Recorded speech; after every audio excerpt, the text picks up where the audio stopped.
This is NTV.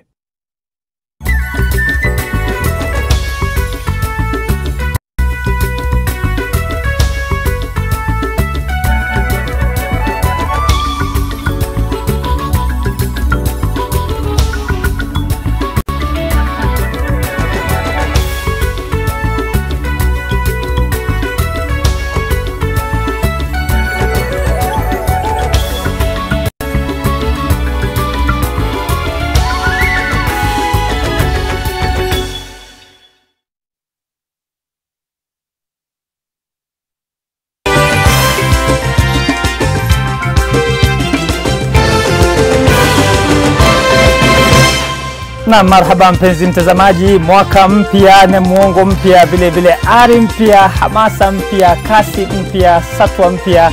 Yote haya ni kwa ajili ya kuhakikisha kwamba mwaka huu mpya wa 2021 tunakuletea habari za kina na utendeti za kuaminika hapa NTV Weekend pamoja na NTV Jioni, lakini vile vile katika majukwaa yetu yote hapa NTV, lakini vile vile katika majukwaa mengine ya Nation Media Group. Jina langu mimi ni Salim Swale na kusitwe tamati tumekuandalia matukio Madal Basar. Kama kawaida tunaanza na vipasho weekend hii. 2020 ni ngoli, lakini tumeingia 2021. Sasa itakuwa sawa. Kenya wakaribisha mwaka mpya wakiwa na wingi wa matumaini kwamba milango ya heri na fanaka itafunguka mwaka huu. There is no mandatory vaccination of anybody. It is people who will wish to do so. To our members, we have come to this end. We want to ask you that we continue offering service. Maafisa wa kliniki wasitisha mgomo wao huku wizara ya afya ikisema chanjo ya corona iko njiani. My gallant teachers must and shall be innovative. Serikali yawataka walimu kuwa wabunifu kuhakikisha wanafunzi wako salama shule zitakapofunguliwa wiki ijayo. Kitambo naweza sema wazazi walikuwa so conservative, so hawako wanataka watoto wanavaa nguo fupi. Na katika makala yetu ya kila Ijumaa ya Ulimbwende, leo tunaangazia mitindo ya kisasa ya mavazi ya kipekee kwa watoto.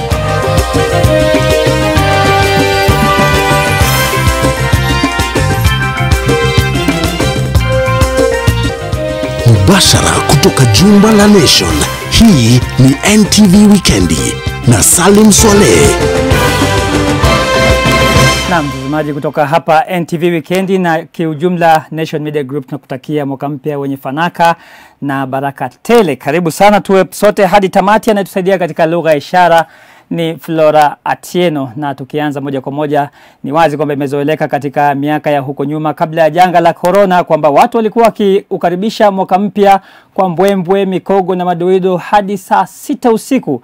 Lakini kwa mara ya kwanza katika historia ya taifa hili na ulimwenguni kwa ujumla ni kwamba shughuli hiyo haikuweza kufanyika kama ilivyotarajia. Watu walikuwa wameanza shughuli zao mapema, na kama anavyoripoti sasa Nayoma Sampao ni kwamba baadhi ya wazazi waliamua kusherehekea na kuadhimisha mwaka mpya leo pamoja na wana wao, zikiwa zimesalia siku chache tu kabla ya shule kufunguliwa wiki ijayo. Maonyesho ya fataki yalipamba anga katika mji wa Nairobi usiku wa kuamkia leo, kuashiria sio tu mwanzo wa mwaka mpya bali pia mwanzo wa mwongo mpya. Tofauti na miaka ya awali, kulikuwa na utulivu mno kwani wengi waliwahi nyumbani kabla ya saa za curfew. Katika barabara ya Lang'ata ambayo mara nyingi watu hutokea kujiburudisha, palikuwa pametulia, huku sehemu za burudani zikizingatia sheria za kudhibiti usambazaji wa COVID-19.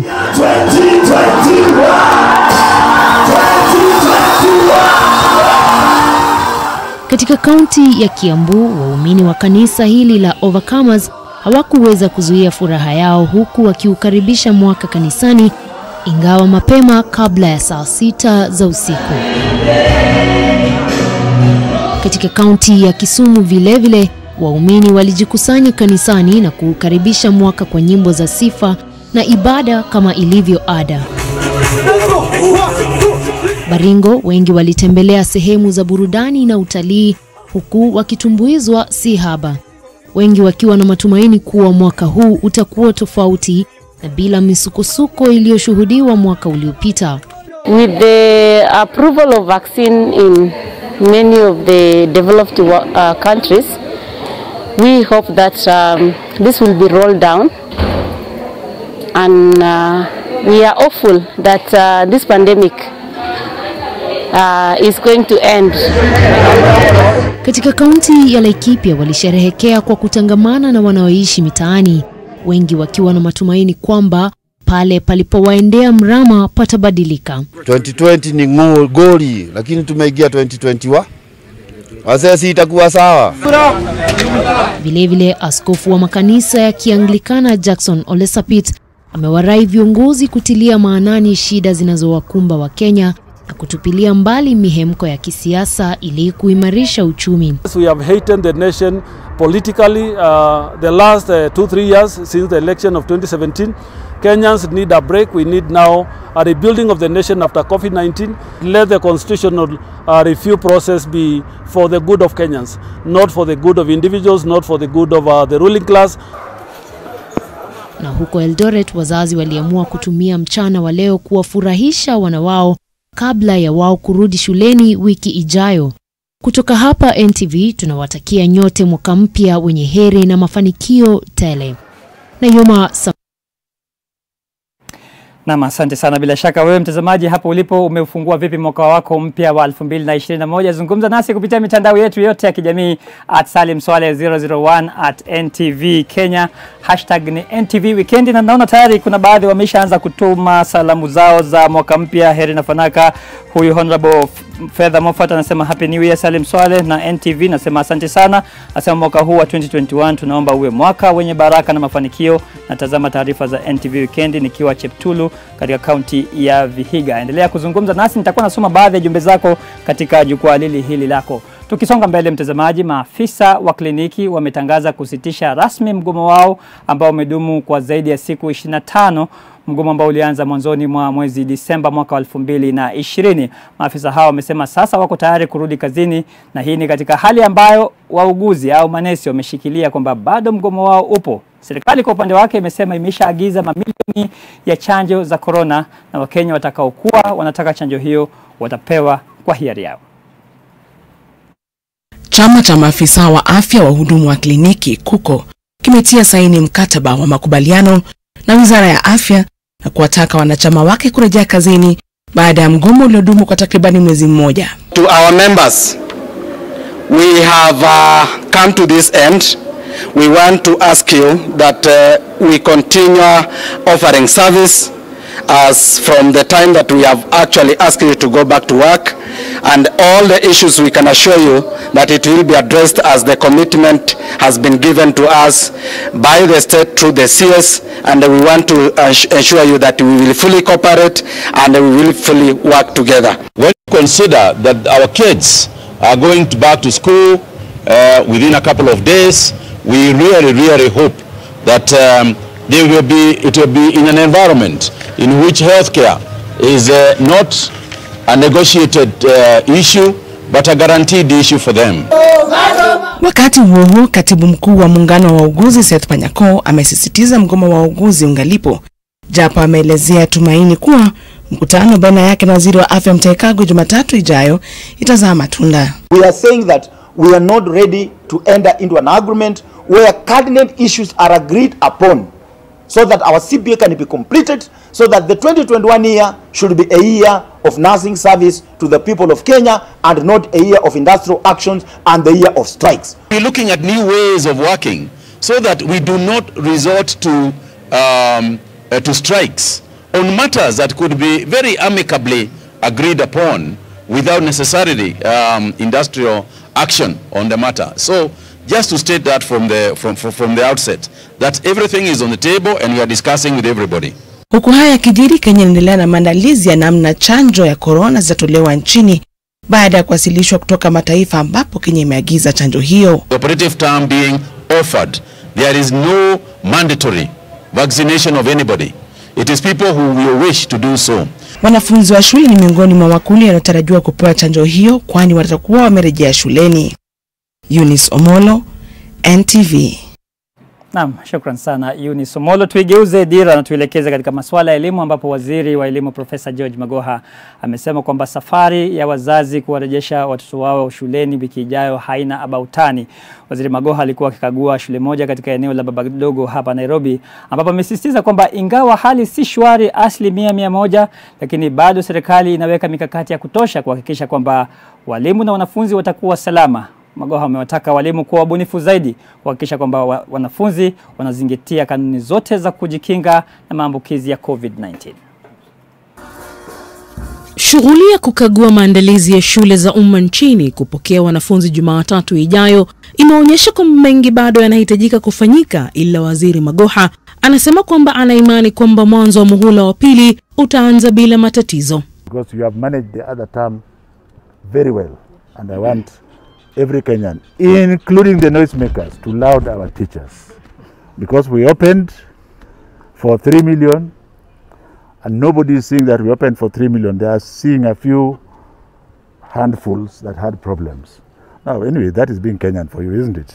Waziri wa elimu George Magoha amekiri kwamba kuna changamoto, japo anasisitiza kwamba kuna haja ya kila mwanafunzi kurejea darasani ifikapo Januari 4, ambayo ni Jumatatu ijayo, akisisitiza kwamba itakuwa ni muhimu kwa kila mwanafunzi na walimu na wale wote katika skuli waweze kuvalia barakoa ili kudhibiti maambukizi ya corona shuleni. There are classrooms and we shall not achieve social distance, isn't it? I expect my teachers to be innovative according to the situation. There are many schools in the arid and semi-arid areas that shall achieve it because they don't have the numbers. Where the numbers are large, I expect, first of all the children to be masked. Usafi wa hali ya juu utatakiwa kudumishwa ili kudhibiti maambukizi ya corona shuleni. We really must not cause confusion and tension among our children because the schools must open. So if we find that there are deficiencies of water in any part of the country, the government shall address it as and when it is necessary. We are going to make sure that our children come back to school. Kwa wazazi ambao wana wao walikuwa katika shule za kibinafsi ambazo kwa sasa zimefungwa, Magoha amewatoa wasiwasi. The Ministry of Education has a policy which will follow how the children performed before and will place them in schools appropriate to where they should have been in the first place. For the examination class, ladies and gentlemen, for those children in private schools whose schools are going to shut down, we shall ensure that the government, together with the Kenya National Examination Council, shall advise as to where they will do their exams. Leila Mohamed, NTV. Na mtazamaji, mwaka mpya haukuanza vizuri sana kwa kila mtu, kwani watu wawili wamefariki kwenye ajali iliyotokea katika barabara kuu ya Nairobi kuelekea Kisumu. Ajali hiyo ilihusisha tuktuk na gari la kusafirisha mafuta la petroli na ilisababisha msongamano mkubwa wa magari, huku ikiripotiwa kuwa dereva wa gari hilo la mafuta alishindwa kulidhibiti na kugonga tuktuk hiyo. Inadaiwa kuwa kati ya waliopoteza maisha ni mama mjamzito. Dereva wa gari la mafuta pamoja na abiria wake waliponea chupu na majeraha. Walioshuhudia wanasema kwamba eneo hilo ni la hatari na limekuwa likishuhudia ajali nyingi mara kwa mara. Waliopoteza maisha wamepelekwa katika chumba cha kuhifadhi maiti cha Jaramogi Oginga Odinga, huku polisi wakiendelea na uchunguzi.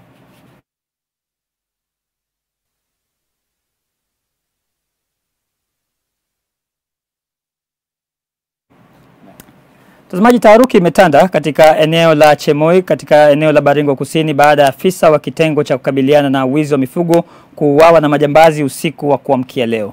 Afisa aliyefariki alikuwa na wenzake wakikusanya kuni usiku walipovamiwa na kundi la takriban wavamizi 15 waliokuwa na bunduki aina za AK-47.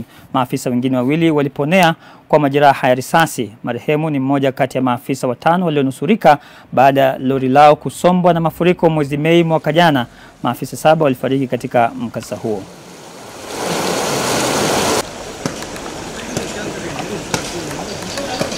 Tumekuwa na hope kusema kweli serikali imewacha hao kwa sababu watu sasa karibu na toroka. Ukiona hata sehemu hii ya Kisumit watu wameanza kuwacha makwao.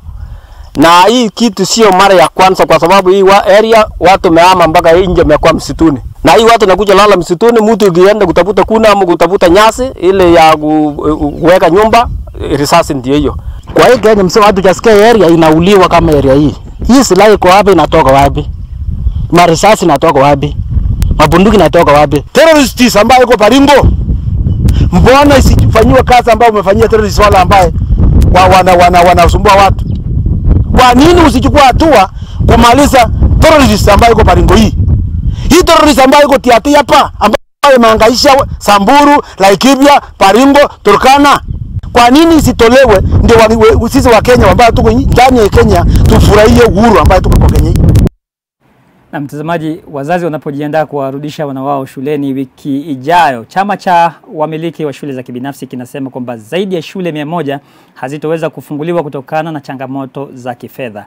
Kuna baadhi ya shule ambazo zilifunga mwanzo wa janga la corona na baadhi ya shule hizo zikawa zimejiingiza katika biashara nyingine. Shule ziligeuzwa kuwa maeneo ya kufugia kuku kama ilivyoshuhudiwa katika kaunti ya Murang'a, lakini sasa wenye shule hiyo wameanza safari ya kukarabati shule na kuirudisha kama jukwaa la masomo tena. They have finished all the work ready for occupation between today evening. Mafundi katika shule ya msingi ya binafsi ya Roka Preparatory katika kaunti ya Kirinyaga wako katika harakati za mwisho kumalizia ujenzi wa nyumba maalum za kuku ili kuondoa kuku hao madarasani. Madarasa yaliyokuwa yamebadilishwa nyumba za kuku yanafanyiwa ukarabati na kupakwa rangi tayari kuwapokea wanafunzi Jumatatu ijayo. Nilizuka na watoto wakaenda nyumbani, nilibaki katika hali ya hatiyati na muda nikafikiria jinsi ambavyo ningejikimu kimaisha, ndio ndiposa nikaongezea mradi wangu wa kufuga kuku na nikayatumia ya madarasa kama vyumba vya kuku. Kugeuza shule kuwa eneo la kufugia kuku kulimwezesha kujichumia fedha na kinyume na shule nyingine zaidi ya 100 za binafsi ambazo hazitafunguliwa kutokana na ukosefu wa fedha. Ameweza kulipa walimu na kulipa madeni mengine ya shule. Whatever little I earned from the chicken, from the shamba or any other enterprise, I kept sending them bit by bit for upkeep. So when I call them, they came back. Everybody is here. Tumejisimamilia sana na ukulima, lakini huwezi linganisha na masomo ama na shule. Tunapata pesa mingi kutokana kwa karo yenye tunapewa na wazazi. Shule hii iligonga vichwa vya habari baada ya madarasa yake kugeuzwa kuwa vyumba vya kuku na uwanja wake ukaweza kugeuzwa kuwa shamba ambapo waliweza kulima mazao tofauti. Kungu wanasema lazimika kutafuta njia mbadala ya kuleta mapato kwa kuwa shule ilikuwa na deni la shilingi milioni 7 na ilikuwa katika hatari ya kunadiwa. Kwa kuwa michezo imepigwa marufuku kwa sasa, wataendelea na kilimo cha mboga na ufugaji wa kuku katika uwanja wa shule. Sababu tumekaa na watoto nyumbani sana, wamesahau sana. Martin Mora, NTV, kutoka Kirinyaga County. Asante sana kaka Mwaura hapo na taarifa hiyo. Bila shaka ndio maandalizi hayo, mpenzi mtazamaji. Tutaka tupate mapumziko mafupi, lakini naona tayari watu wanaendelea kuzungumza hapa katika jukwaa la NTV. Nina huyu hapa ambaye ni nani huyu? Tabicha Abdalla anasema kwamba napokea taarifa zenu mufti kabisa na watakia kila la kheri nyote hapa NTV pamoja na Wakenya. Huyu Ado anasema happy new year to all medics, hoping God protects us all, amen. Na nina huyu hapa Raul Kevin anasema mwaka 2021 utakuwa mwaka mgumu sana, an increase of VAT from 14% to 16%. Na huyu hapa anaamua kunitupia ya uchokozi, anasema Salim Swale 2021 kweli ni yako. umepiga miwani si hatari. Naambia hii bwana ninaiona yani mpaka Disemba tunaiona mbele kwa mbele huko. Tupate mapumziko mafupi, usiondoke. Hapo ulipo NTV Weekend itakuwa inaendelea baada ya muda usio mrefu.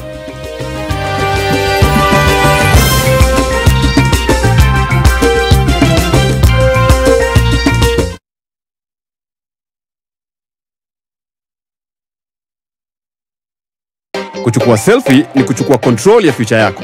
Buy an Quick or Insti HIV test kit from your local pharmacy or through My Dawa. Hurry and get yours today at 150 Kenya shillings for a limited period of time.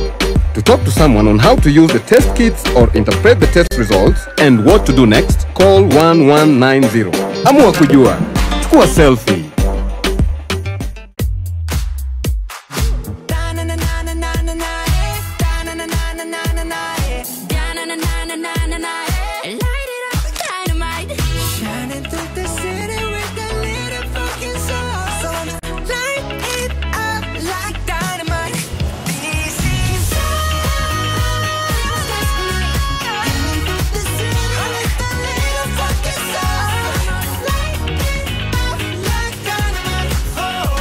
The festive season is here, and we are at a higher risk of getting infected with COVID-19. As the virus continues to spread, how can we enjoy the holiday and still protect ourselves and our loved ones? When sneezing or coughing, cover your mouth with your elbow or tissue. Wash your hands regularly with running water and soap, or use an alcohol-based hand sanitizer. This message has been brought to you by the Ministry of Health in collaboration with the European Union, Government of Canada, and Amref Health Africa. Maritime tips brought to you by Kenya Maritime Authority. Navigational precautions. Ensure that your vessel has sufficient life jackets and safety equipment on board. Ensure your vessel is insured and licensed and has sufficient communication devices. Be aware of the limitations of your vessel. While boating at night, it's important to have the required lighting so that other boats can see you. Never operate a boat under the influence of alcohol or any kind of drug. Do not spill petrol or oil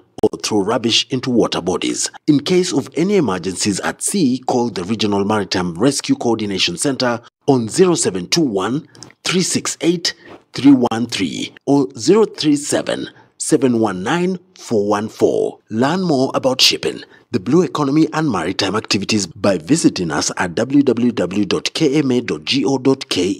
Kenya Maritime Authority, for safe and efficient water transport.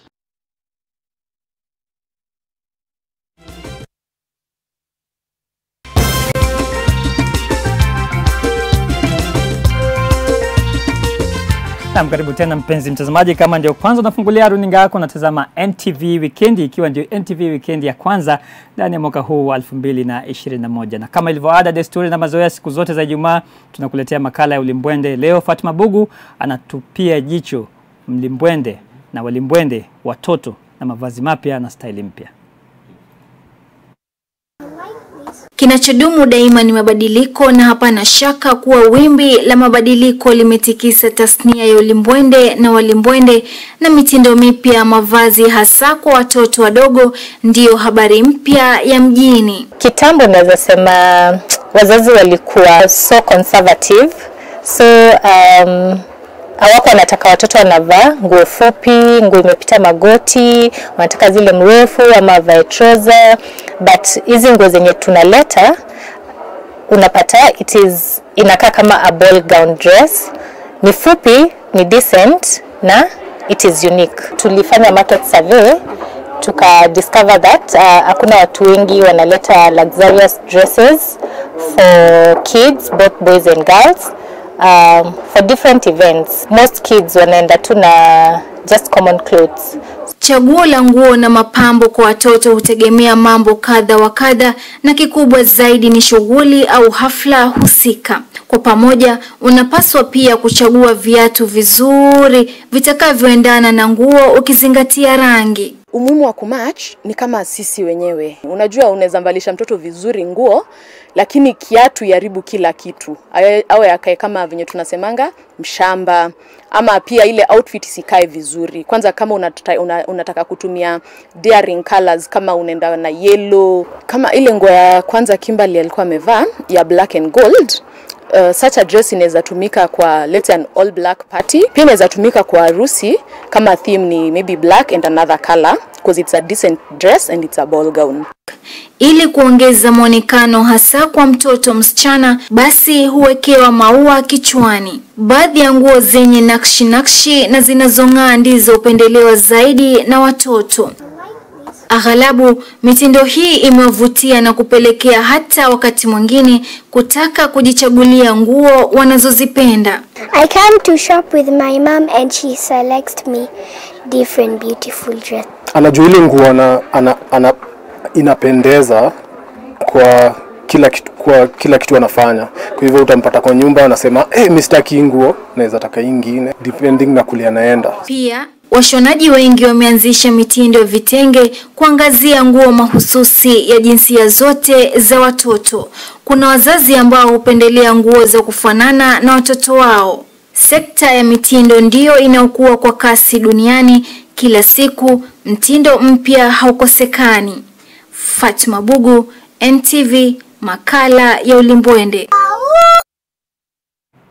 Dakta, asante sana Fatma Bugu kwa makala hayo. Na mpenzi mtazamaji, kama yamekupita usikonde, manake baadaye kidogo tutakuwa tunapachika tutakuwa tunapakia katika mitandao yetu yote ya kijamii. Tukisonga mbele, baadhi ya madereva na makondakta katika kituo kimoja cha mabasi hapa jijini Nairobi wamejitokeza jana na kumsaidia mmoja wao ambaye alipata ajali mwaka uliopita na kulemaa miguu. Bwana huyo ambaye sasa amepata kiti cha magurudumu na ufadhili mwingine, amesema atatumia nafasi aliyopewa na wenzake kuhakikisha kwamba anajikimu kimaisha, lakini vile vile katika siku za usoni anawasaidia wenzake.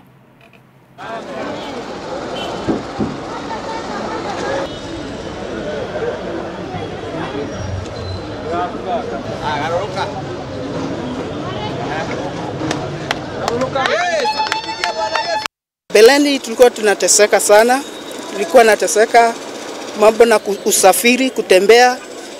Saa nyingine unakuwa mzigo kwa mtu, na sasa mimi naweza jiendesha mimi mwenyewe. Na wakati tuliungana tukasema tusaidie huyu kijana, wapendwa madriver hawa wengine na watu wote ambao wako karibu na mimi walitusaidia na nikaweza kumfikisha mahali hapa. Na hapo ndipo Waswahili wanasema kutoa ni moyo, usambe ni utajiri. Tukisonga mbele, moto ya mara kwa mara au ni mioto ya mara kwa mara katika mbuga ya wanyama ya Tsavo katika kaunti ya Taveta imekuwa ikisababisha hasara kubwa pamoja na uharibifu wa kimazingira, jambo ambalo limetia wasiwasi serikali ya kaunti ya Taveta pamoja na serikali kuu. Na kwa mantiki hiyo, serikali hizi mbili zimejitolea kwa pamoja kuanzisha shughuli ya pamoja ya upanzi wa miti, kama anavyoripoti sasa mwandishi wetu wa Taita Taveta Biloteno. Mbuga ya Tsavo ni kiungo muhimu katika maendeleo ya Kenya, ikizingatiwa kwamba asilimia kubwa ya mapato ya uchumi nchini inatokana na utalii. Lakini kando na janga la corona, sekta ya utalii katika kaunti ya Taita Taveta ilipata pigo kubwa ya misururu ya moto mbugani Tsavo miezi kadhaa iliyopita. Kwa mantiki hiyo, wadau pamoja na viongozi tofauti serikalini walitembea eneo hilo na kuunga mkono serikali kuu katika mpango wa upanzi wa miti ili kufikia 10% ifikapo mwaka 2030. We wanted to come out here and support in planting of trees. This is an area that was destroyed by wildfires early in the year, if you remember, as part of the Tsavo West ecosystem. And we want to play our role and give back and be able to support the environment. We are going to support the government in planting trees, which is mandatory for all government offices to dedicate a certain amount to planting trees. So we are going to continue supporting the Tsavo ecosystem. If you go to Tsavo East National Park, Aruba Dam is completely desilted. So these are some of the devastating effects that are coming because of the low tree cover, because of deforestation, and so we need to do afforestation and plant trees. Kwa ushirikiano na wakazi, zaidi ya miche 2000 ilipandwa katika maeneo ya Undanyi na Mwatate katika hatua ya kuzuia ukame siku za usoni. Biloteno, NTV, Taita Taveta. Mzee wa kazi huyo Bilo Tieno hapa, tunakutakia kila laheri huko Taita Taveta pamoja na watazamaji wetu wote katika kaunti hiyo adhimu na shamu ya Taita Taveta. Tunapata mapumziko mengine, lakini si kabla ya kusoma ujumbe mmoja hapa. Naona huyu Sir Mark Musumba anasema karibu sana NTV 2021. Sidhani kwamba shule nyingi za umma zina miundo msingi mwafaka kukabiliana na janga la corona, kwani kuna idadi kubwa ya wanafunzi. Na huyu hapa Muhammad Mustafa anasema I'm getting you loud and clear from Trans-Nzoia. Happy New Year. Tunasema nawe Happy New Year. Na mwisho kabisa nina huyu Suleiman Musa kutoka eneo la Gilgil anasema tunawatakia kila laheri watangazaji wote wa NTV na tuna imani kwamba NTV itatupa habari za kweli na kuaminika zaidi ndani ya mwaka huu. Hilo ni hakikisho ambalo ninakupa wewe mtazamaji kwa niaba ya wenzangu wote hapa NTV. Pumzika, usiondoke hapo ulipo, narudi na mengi zaidi.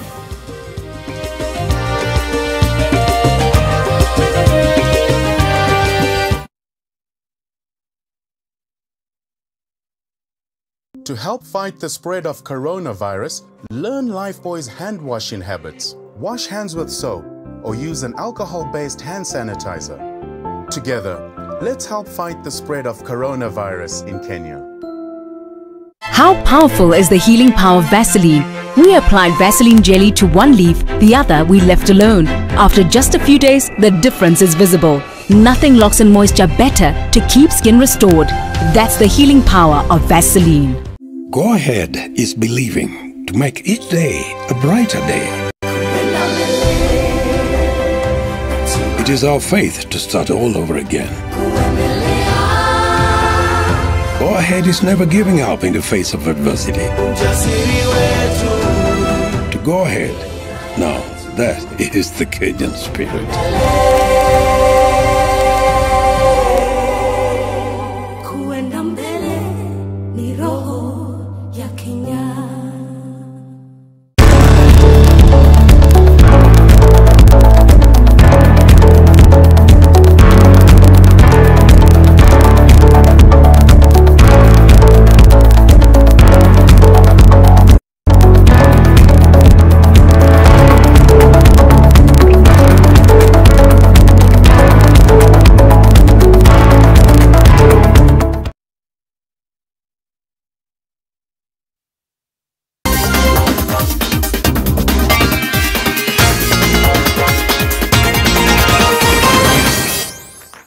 Ndiyo mbiu ya kudunda viwanjani sasa, haraka upesi imekwisha kulia. Niite Yoshua Makori. Mchezo kwao daima siku zote yeye hutuzwa akiwa na sakata nyumbani. Sasa timu ya taifa ya Tongil Modo imetawala mashindano ya Mombasa Open ama mashindano ya wazi ya Mombasa kwa miaka 8 ambayo imepita, yani makala 8 yamepita. Sasa siri kuu ya mafanikio yao ni ipi?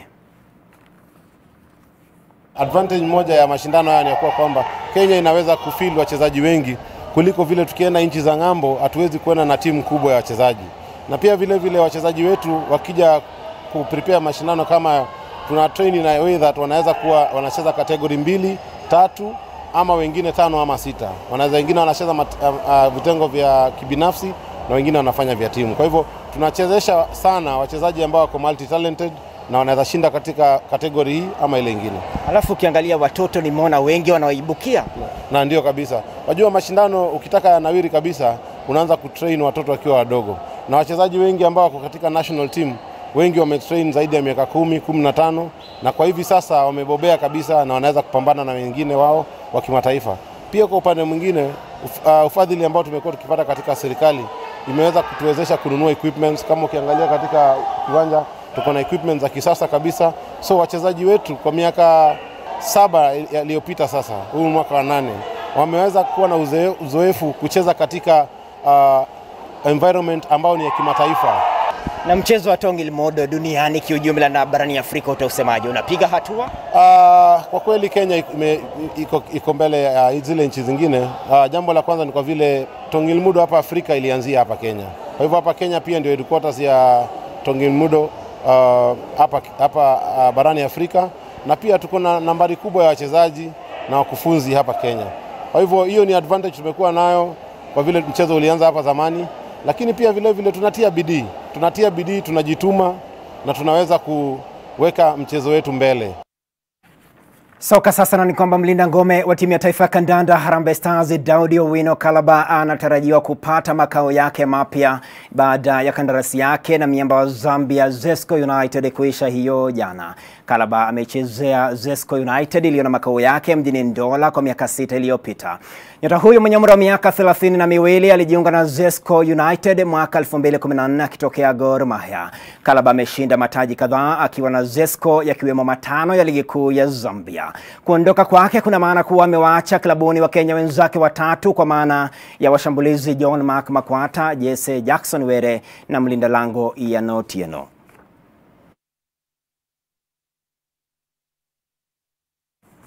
Katika anga ya mataifa ni kwamba ligi kuu ya kandanda ya Uingereza itaendelea hii leo usiku ambapo Manchester United itamenyana na Aston Villa nyumbani Old Trafford. United itakuwa bila mshambulizi wao Edinson Cavani anaitumikia marufuku ya mechi 3 baada ya kukubali kosa la kutumia maneno yasiyofaa katika ukurasa wake wa Instagram. Mlinda ngome Victor Lindelof huenda akakosekana kwa sababu ya jeraha la mgongo. Nayo Aston Villa itamkaribisha kikosini Tyrone Mings ambaye marufuku ya mechi moja imekwisha, huko Ross Barkley akitarajiwa kikosini baada ya kupona jeraha. Man United ni ya pili kwenye jedwali na alama 33 nyuma ya mabingwa tetezi Liverpool walio kileleni na alama 33.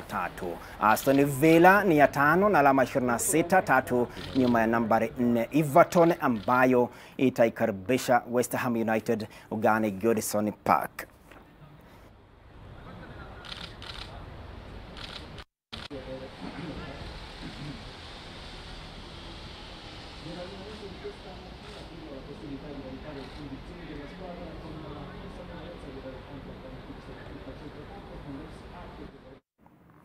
Sasa ni Januari mosi mwaka 2021 na ni kwamba aliyejifundisha zaidi kusali na kuswali amegundua siri ya mafanikio ya huu mwaka.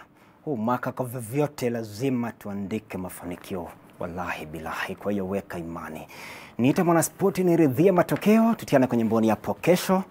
Mwenyezi Mungu akiridhia. Kwa sasa Salim Swale leo namuona yuko pembeni, yuko ndani mahali ambapo kila kitu kinatayarishiwa, huko juu ukiwa nyumbani. Salim leo umetesa. Asante sana Makori, niko jikoni kabisa. Sijui mwaka huu 2021 kwa sekunde 30 nini kikubwa ambacho nakitizamia kwa watazamaji wa NTV michezo?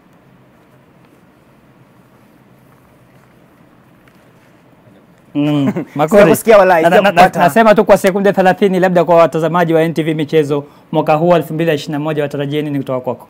Mambo makubwa, manake michezo ilisambaratishwa kabisa na janga la homa ya corona mwaka 2020. Safari hii tusidanganyane, kila kitu kimerejea katika hali yake ya ubora. Kwa hiyo mambo kadhaa, iwe soka, iwe raga, iwe riadha, weka mkao na mikiki inarejea ngani Ijumaa ya kwanza baada ya tarehe 10. Kwa hiyo andika kutoka tarehe 10 kwenda mbele, hiyo Ijumaa inayofuata mikiki inarejea ngani. Sikia wasiwasi. Shukran sana Makori, bila shaka maashiki na mashabiki wa sport watakuwa wanatarajia, na hiyo ni ahadi na dawa yake ni kulipa mwisho. Kabla sijaondoka hapa, mpenzi mtazamaji, huyu Collins Nyaribo anasema wanamuita mtoto mwalimu, anasema ametupokea vizuri sana.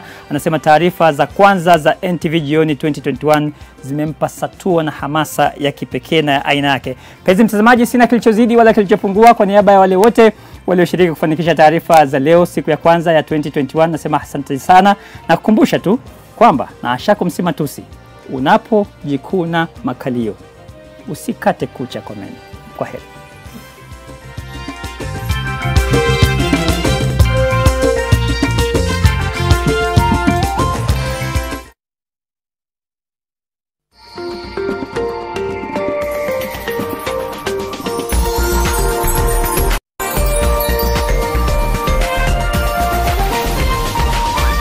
This is NTV.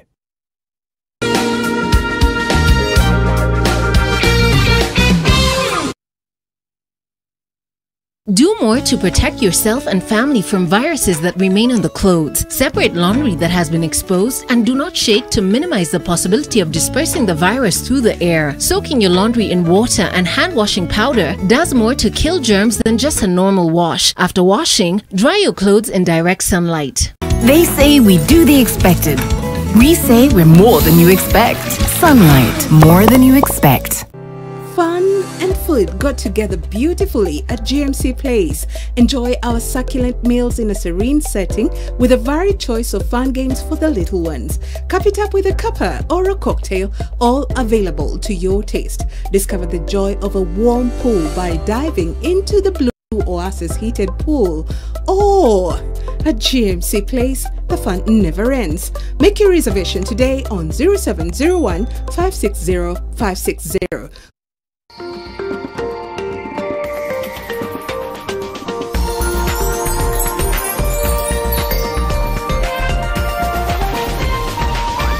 NTV, turning on your world.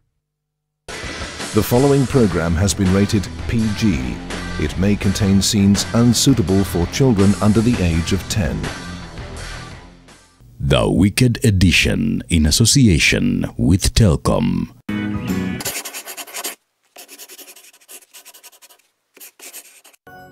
Hello and welcome to the Wicked Edition. I'm Dr. Kingori. A happy new year to you, Mazetu. We finally made it to 2021. Many thanks to God, and I wish you a prosperous 2021.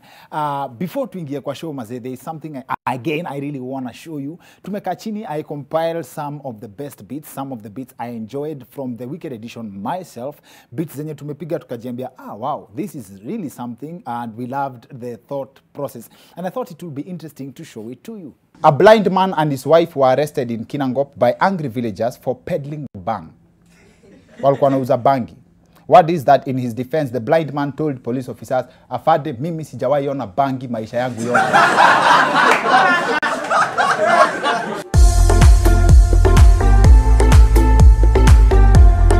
An elderly woman from Nigeria is making headlines after she finally got married at old age. I'm talking over 60 years. The reason being, she was waiting for a Catholic man. As in, yes, she made a vow that she would only marry a Catholic man. So I said to find out what could be so special about a Catholic man that would make a woman wait for one to her 60s. Then it hit me that this lady was probably looking for a man out of this world, and a Catholic man is a man from Mars. Now,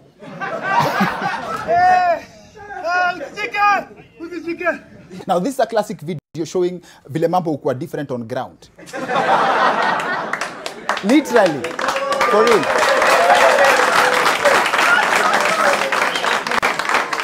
Literally.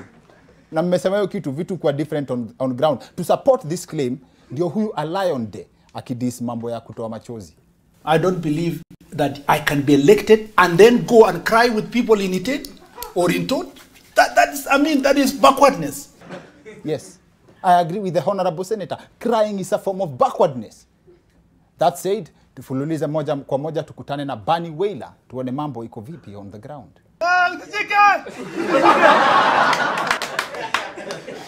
Now there are so many situations that this clip can describe. Mayenda kwa kibanda kununua avocado, alafu uende kufinya avocado na mama mboga anajua zimeiva excess.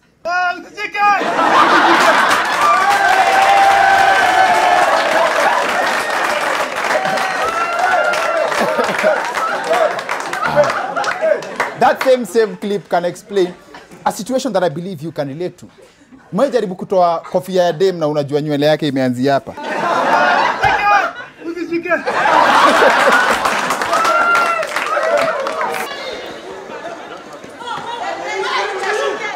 I do not mean to distract. I don't mean to distract, but how comes no one is talking about the house? Ama hamkuona hizo viti? The Ugandan parliament. Yani sisi tunangangana hapa kuspend 300,000 kubai kiti moja kwa parliament. Ugandan MPs wanakutana ndani ya forward travelers. Very simple. Yes, and it works. And it works. In fact, this image can pass for a parliament in Uganda. Hizo viti ziko sawa. If you look carefully, you'll see a speaker, and definitely there's an ongoing motion. A bunch of traders were arrested with 800 kilograms of zebra meat at the Bama market this past Friday. Get this, most of the butcheries in Nairobi get their meat supply from this market. So this could mean that millions of Nairobians you see walking around may have some zebra in them. Now, so many things make sense after getting this story. This explains why Nairobi watu vukia barabara kila mahali. mpaka chini ya flyover. And the big question has always been, why would people risk their lives like that? Kumbe, it's not them. It's the zebra crossing. Now, the story is... Yes, thank you. Thank you.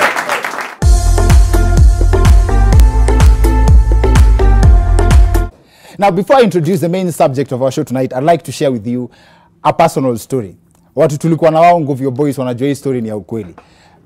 Unaona vile wase wanaendanga shule time ya holiday, mnataka kuanza kucall mapero anze kuwatumia do ya transport ama kutopa pocket money. So we had a phone, na unajua vile phone ilikuwa ni aje mtu anakupea phone, you beep your parents. So one of our students, one of my classmates, tulikuwa the same class, kama tulikuwa form 2, ilikuwa the same form 2, alikuwa anaitwa Mokundi. So Mokundi comes in confidence and says, akaambia mwenye alikuwa anapeana phone, ni aje, my dad ni Leon, ukinipea tu simu nimwambie ni mimi, ana call back immediately. So Mokundi akapewa simu, and that time it was very expensive kupea mtu simu yako hata aseme kitu. So when Mokundi was given the phone, akasema, vava, ni Mokundi, vorida, akakata.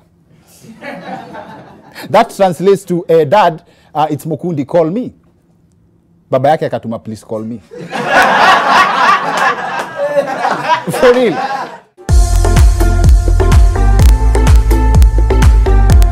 According to science, in 70 million years, every human being alive right now will have turned into petroleum. I'm just playing a scenario in my head, in my mind, 70 million years from now. Jamaa anaingia petrol station. Si nimesema uniwekee 300? Boss, nimekuwekea mafuta ya 300. Na mbona geja haijasonga? Si nimeshaweka mafuta ama hiyo nimeweka ni nyanya yako? And when you stop to think about it, unaona yenyewe anaweza kuwa amekuwekea nyanya yako.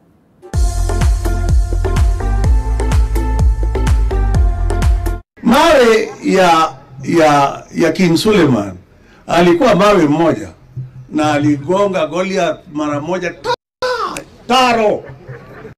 We all know that the Bible says that Goliath was killed by David. So from that clip by Father John Pesa, we have not established kama ni John anaongea ama ni Pesa. But sana sana ni Pesa, because hapa Kenya, mali kuna pesa, when it comes to a murder case, you can never know who killed who. Uniform ya jela Uganda, huku Kenya ni uniform ya wasanii wa gospel. Alafu sasa in return, jela za huku Kenya wasi wa udunga jazi za maniu. For symbolism. You know, kufungwa.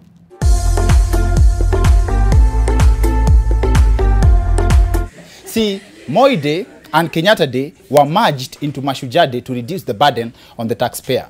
And this is an ongoing debate, cutting costs and raising taxes, or cutting costs or raising taxes so Kenya can move forward. Now, the main subject of our show tonight is rather historical. And not just historical, hii is a matibiti ya kupost picha kama hii ya Governor Mike Sonko, alafu nasema comments fupi.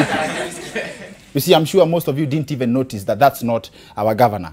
And that's because it's an old photo of a guy who evidently also loves the media and everything that can record. In reality, this is the actual throwback picture of Governor Sonko. And when I say our show is rather historical, I mean turning back the hands of time to near the time when Kenyans were being taught how to drive using desks. Yes, these are driving school. And that's a picture from the 1940s. But the desks they were using are what later came to be known as forward travelers. Mazena tuna hope sasa consistency ya 2021 tutakuwa na vitu moto kushinda hizo consistently ni job, and we hope that you will take part in the journey with us. Manze, alafu one of the shows tumaifanya na ikakuwa conversation tungeongea kwa set for utter the whole day ama the whole night ama the whole evening wakati tulikuwa tuna record ni show fulani tulikuwa na one of the most balanced panels. Show tulileta Amerix ule wa Masculinity Saturday, tukaleta Anita Ray na Mariga Thoithi who is a writer. Na hii conversation ilikuwa about toxic masculinity, but kuna bit fulani wazo walichemushana, ma temperatures zilikuwa zimepanda, and I thought you should see this again. Made a point that a man does not need permission to stay out at night. Listen, it's marriage. It's not slavery or dictatorship, right? You're married. It's a union. We agree. You cannot tell me you're going to come home at any time. Do I need permission when I'm coming home? Yes, you do. Why do I need permission? You are coming, am I your child? You are my wife. But and I'm a not wife your is child. like my child. Let me tell you why.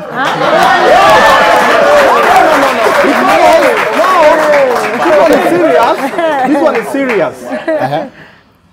She is my child because I'm providing for her. I am leading her. I am mentoring her. She is in my kingdom. I'm not in her kingdom.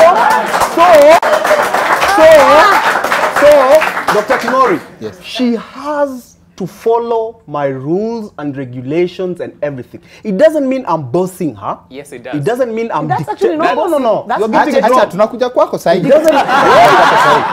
I am not dictating her. I am not forcing her. But I'm saying this is my kingdom. You will play by my rules. If you don't want my kingdom, the door is open. Hallelujah. You can go. It's as simple as that. Not that kingdom is not working for me. And the reason why we have a lot of issues with marriage nowadays is because men of today have abdicated themselves and allowed their women to boss over them. So when that marriage is tumbling and tumbling, the woman can insult you, the woman will disrespect you, the woman will walk out of you, the woman will shout at you, and you, because your masculinity is now fragile, utachukua panga umkate. Na haumkati kwa sababu uko na hasira, unamkata kwa sababu you think your masculinity is fragile and is going to break. You messed from the word go. Once you start dating a woman, you tell her, listen, this is my domain and you will run by my rules. If you don't want, so walk out. To summarize,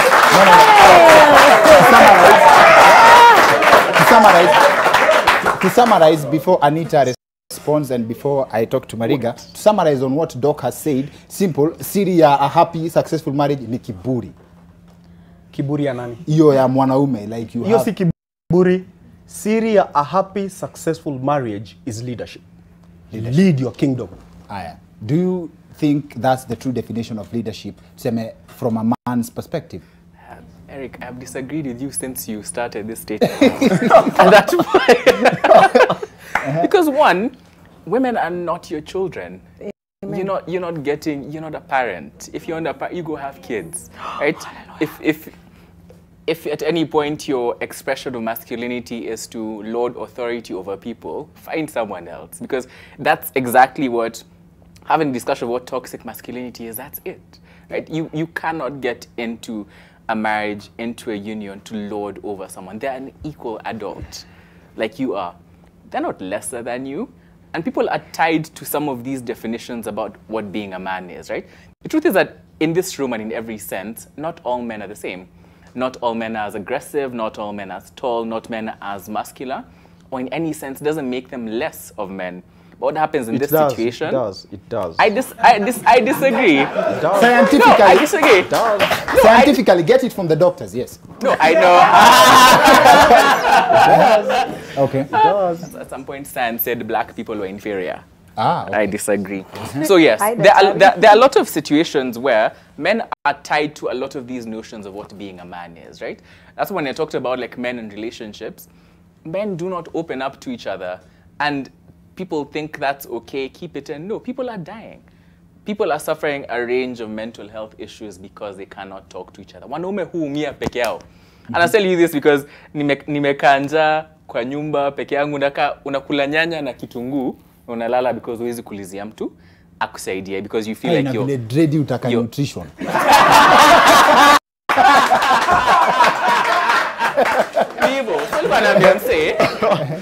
A lot of what I refer to as toxic masculinity, unfortunately, is that because mtu anajifungia definition ya one kuwa mwanaume, but a lot of his whole definition of being a man is subjugating a woman. You've talked for minutes about how to make a woman lesser than you are, how to make her feel lesser than you are, how to lord over. That cannot be a definition of your life. And that's the reason why, in many situations, men know they can get away with assaulting women, right? They do. Men do it all the time because they can get away with it because of attitudes like these. This is exactly how it goes to. Because she does something you don't disagree with, what do? People say put her in line, which is rubbish. Discipline her, apparently. Discipline. You are adults. A lot of these definitions about kuwa mwanaume. People laugh at it, right? Okay. But it affects men also. Wanaume wengi hapa hivi ongeangi lakini watu kufa peke yao. There's no way you're going to tell me that the only way you become a man is by forcing me to do things. That's not being a man. That's being a coward. Because I'm a grown-up person. If I get into this marriage, if I walk into a marriage, I know how I'm supposed to behave. I'm a married woman.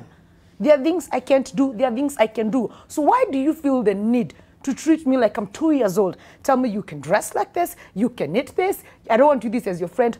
You guy, are you my father? Okay. Let me finish. You had your time. No. I won't listen to you. I won't listen to you. Okay. Because even my own father has raised me in a way of, I've raised you well enough to respect your choices. Exactly. So if I walk and tell my dad, hey daddy, this man is, my dad is like, why are you with him though? That is toxic. Because you cannot tell me that at this way kuuliza kitu you're providing. I am working. I can provide. Okay. And I'm not competing with you. You can. I love the use of the word can. I can if I want to. But you see, we are not, that's a problem people need to understand. In marriage, it's not a competition of who's better than the other. You're supposed to work together to make each other better. So if I'm coming to a marriage where I'm always the lesser person, hey brother, why? Weekend edition you air on Friday 7:30 from 7:30, but kama kuna siku tungeongea mpaka Saturday, niyo siku tulikuwa tunafanya issue ya kina America na Anita Ray na Marigathoithi. But then, fun fact, that's part of the content that did not make it on air. Ilichemusha watu. But then, away from that, mtu amewahi kukuita, si kukupiga, kukuita mkutano, alafu ukaspare time, unaenda kummeet, unapata kumbe ni kitu angekuambia tu kwa simu.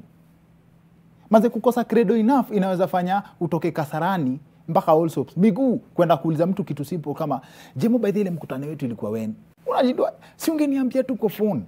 But thanks to the power bundle offered by Telkom, you have yani call rates have never been more affordable. You have as much time on phone to finish your conversations. For as low as 10 shillings only, you have enough time ya kupiga story kwa simu. Na imagine for 10 bob, unapata free Telkom to Telkom calls, free Telkom to Telkom SMSs, free WhatsApp, inaitwa Power 10. Ukiona 20 bob, unaingia kwa Power Extra. Unapata free Telkom to Telkom calls, free Telkom to Telkom SMSs again, na 100 MB free data bundles. Alafu tena kuna Power 20. Kwa Power 20, unapata 5 minutes of call time to any network. Alafu unapata Telkom to Telkom SMSs free na 100 MBs for free. So just dial *544# on your Telkom line to get to enjoy this offer. Offer may extend from 2020 na sasa hii ni the first of 2021. Usiache nyuma mazee. Changamka kabisa. When we come back after this short commercial break, ni a conversation we had. Again, this did not make it on TV, but this is the right time for TV kwa sababu it could actually inspire ama guide your way into relationships. We had one of my favorite peoples on the show, Shiro Morioki, and we talked about why some relationships work or don't. Alafu akani explain ya concept fulani ya how love languages, different types of love languages, na kumbe kuna watu walikreatiwa kupenda pesa, kuna watu walikreatiwa kupenda maua, kuna watu walikreatiwa kupenda gifts, and there's a science to it. Catch it after this short commercial break.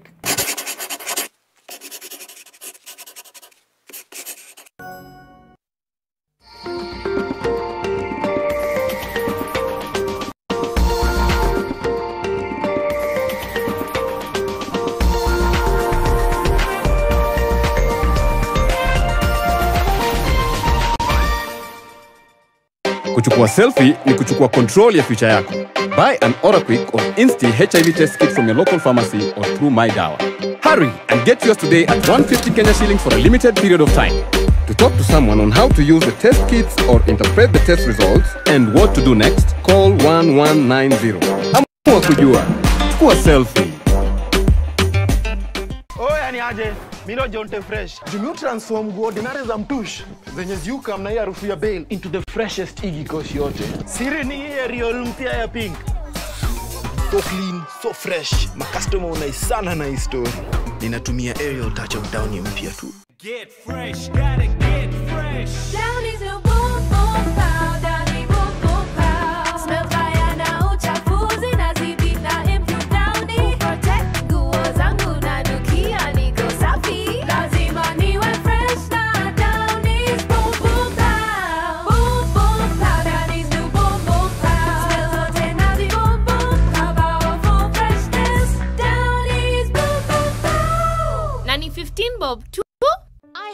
good taste. And only go for things that are real. Only Manji make the real digestive biscuits. Real crunchy, real tasty. And the real source of high fiber. Manji digestive biscuits. The real thing.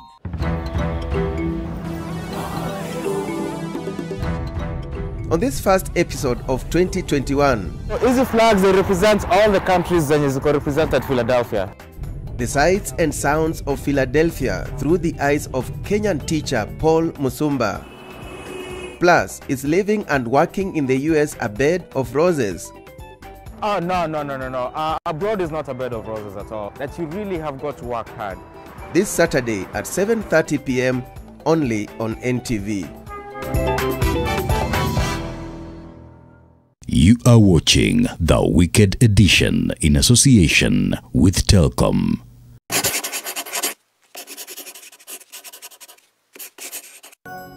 When it comes to birthday relations between men and women, right? Yeah.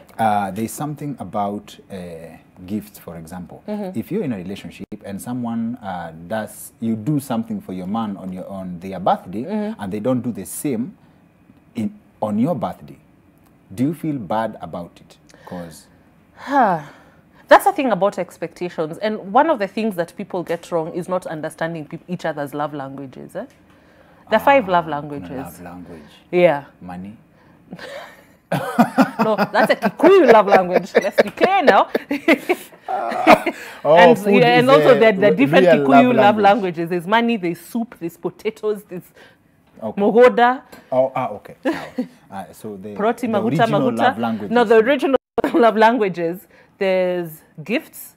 There's words of affirmation where you feel loved when your partner tells you how great you are, how good you make them feel. There's acts of service where you show love by doing things for someone. Okay. Like, for instance, if you and I are dating, and I know that Kingori was supposed to go to the supermarket, or no, to the dry cleaner to pick up his suit, but he didn't have time, I'll go do that for you. Okay. And without being asked. Yes. And then there's, those gifts, those words of affirmation, those acts of service. There's physical touch, and there's one more. Any physical touch is down there, isn't it? No, you have a whole body. The next love language is cheating. But then... Wait, I have to Google this because I can't believe I've forgotten it. 5 love languages. Give me 1 second, because honestly, 5 love languages. But basically, the thing about the love languages is this. People have different love languages. I could be dating you, and my love language is giving and getting gifts. Yes. But your love language is acts of service. So when I get you a gift, it's like, it's nice because, no one hates getting a gift. Okay. But you feel more loved if I've done something for you. Like, if you and I are together and you know that Shiro is going to come home late from work. So instead of you waiting for me to come home and cook, you cook. I feel so loved, because acts of service is my love language. For me, gifts don't really mean too much. So you could be the most romantic man, you can cook, but it will not necessarily impress your girl. Because her love language is words of affirmation or being touched, where you come and give her a hug and you kiss her. Now I know why most relationships don't work. Because you've not sat down to have that conversation of what's your love language? What do I have to do to make you feel loved? For me, gifts don't really mean much. I'm not a gift person. Okay. It doesn't really affect me like that. If I get a gift, it's nice, know. But me, my love languages are acts of service, where you do something for me, like something that will make my life easier, or words of affirmation, where you tell me you love me, things like that. Sawa. When it comes to, but I believe there are universal love languages. Yeah. Which brings me to a point, we have complaints of you can't trust a man in terms of growing from one level to the next, especially financially. I was with him when he was broke, and now we have money. Not most relationships are successful in that regard, because we have people who complain that I was with him when he was broke, but then when he got money, he left. That also shows that people are not together for the right reason. Here's the thing. If a man is bad, he'll be bad when he's broke, and he'll be bad when he's rich. Okay. Yeah. Men are consistent. No, everyone is consistent, honestly. As in, I feel that especially when women say things like, you know, I stuck by him, I supported him, and then when he got his act together, he left me.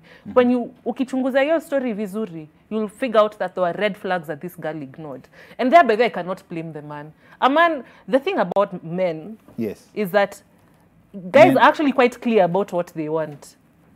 The thing about us girls is that we decide kufunga macho na masikio. Like for instance, if a guy tells you, I'm not ready for a relationship right now.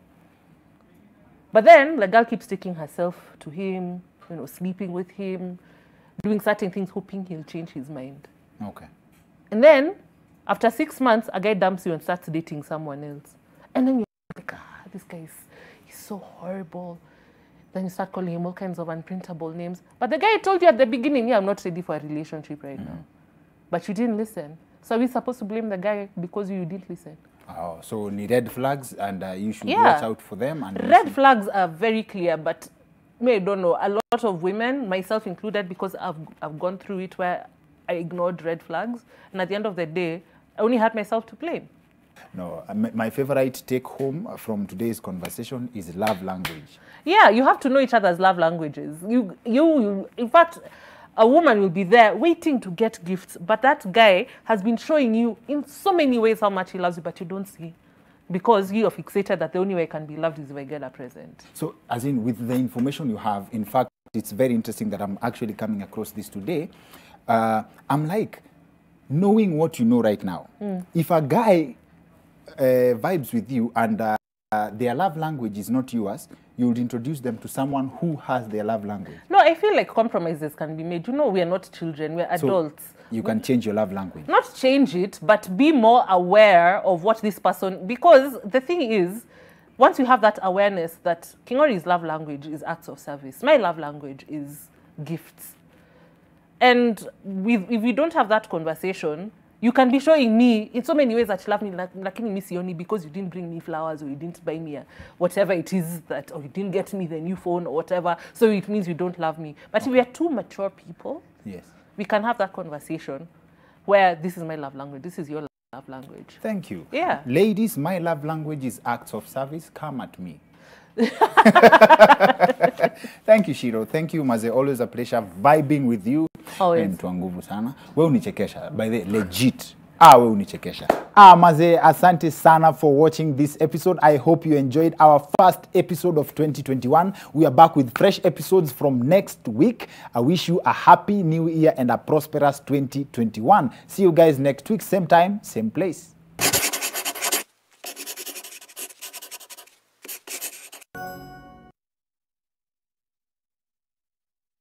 The Wicked Edition in association with Telkom. Call, SMS and browse from only 10 shillings with Telkom. Now that's power. Telkom, moving with you.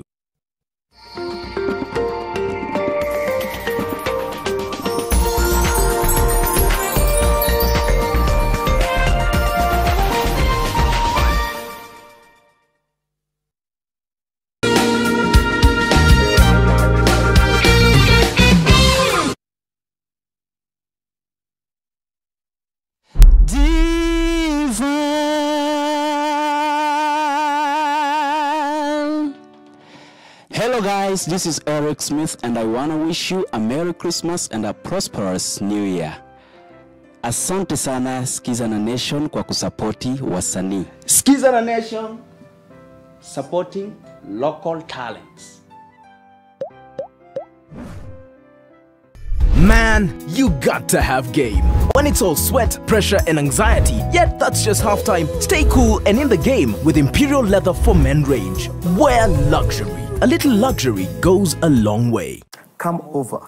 Wacha nikupikie kishef Ramsey.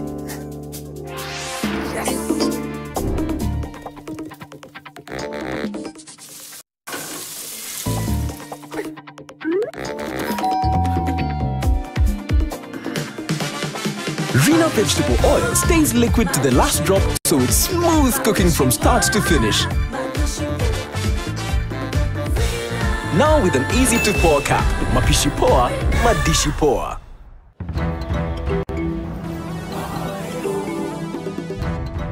On this first episode of 2021, Hizi flags they represent all the countries zenye ziko represented Philadelphia. the sights and sounds of Philadelphia through the eyes of Kenyan teacher Paul Musumba. Plus, is living and working in the US a bed of roses? Oh, no. Abroad is not a bed of roses at all. That you really have got to work hard. This Saturday at 7:30 p.m. only on NTV. Let me tell you, a time comes where you get to know God beyond the mere hearing of the ear. And that's where He's taken us. That's where He's brought us to get firmly grounded in that, on that level. Hallelujah.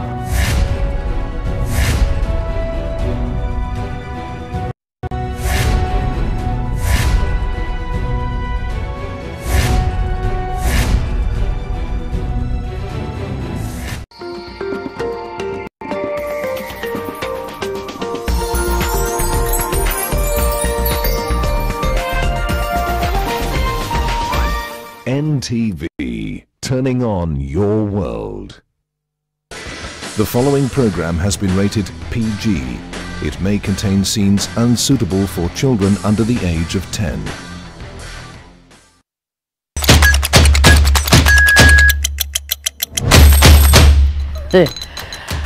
Yes, Happy New Year 2021. We are in the building. Welcome to TTTT right here on NTV Kenya. My name is Antonio Sol. And yeah, Happy New Year. I hope you're doing well. Pale nyumbani, you're having an amazing first day of 2021. And what an interesting way to start off this new year with one of Kenya's most intelligent individuals. I'm talking about Quach. And then the other gentleman is here to represent the common mwananchi.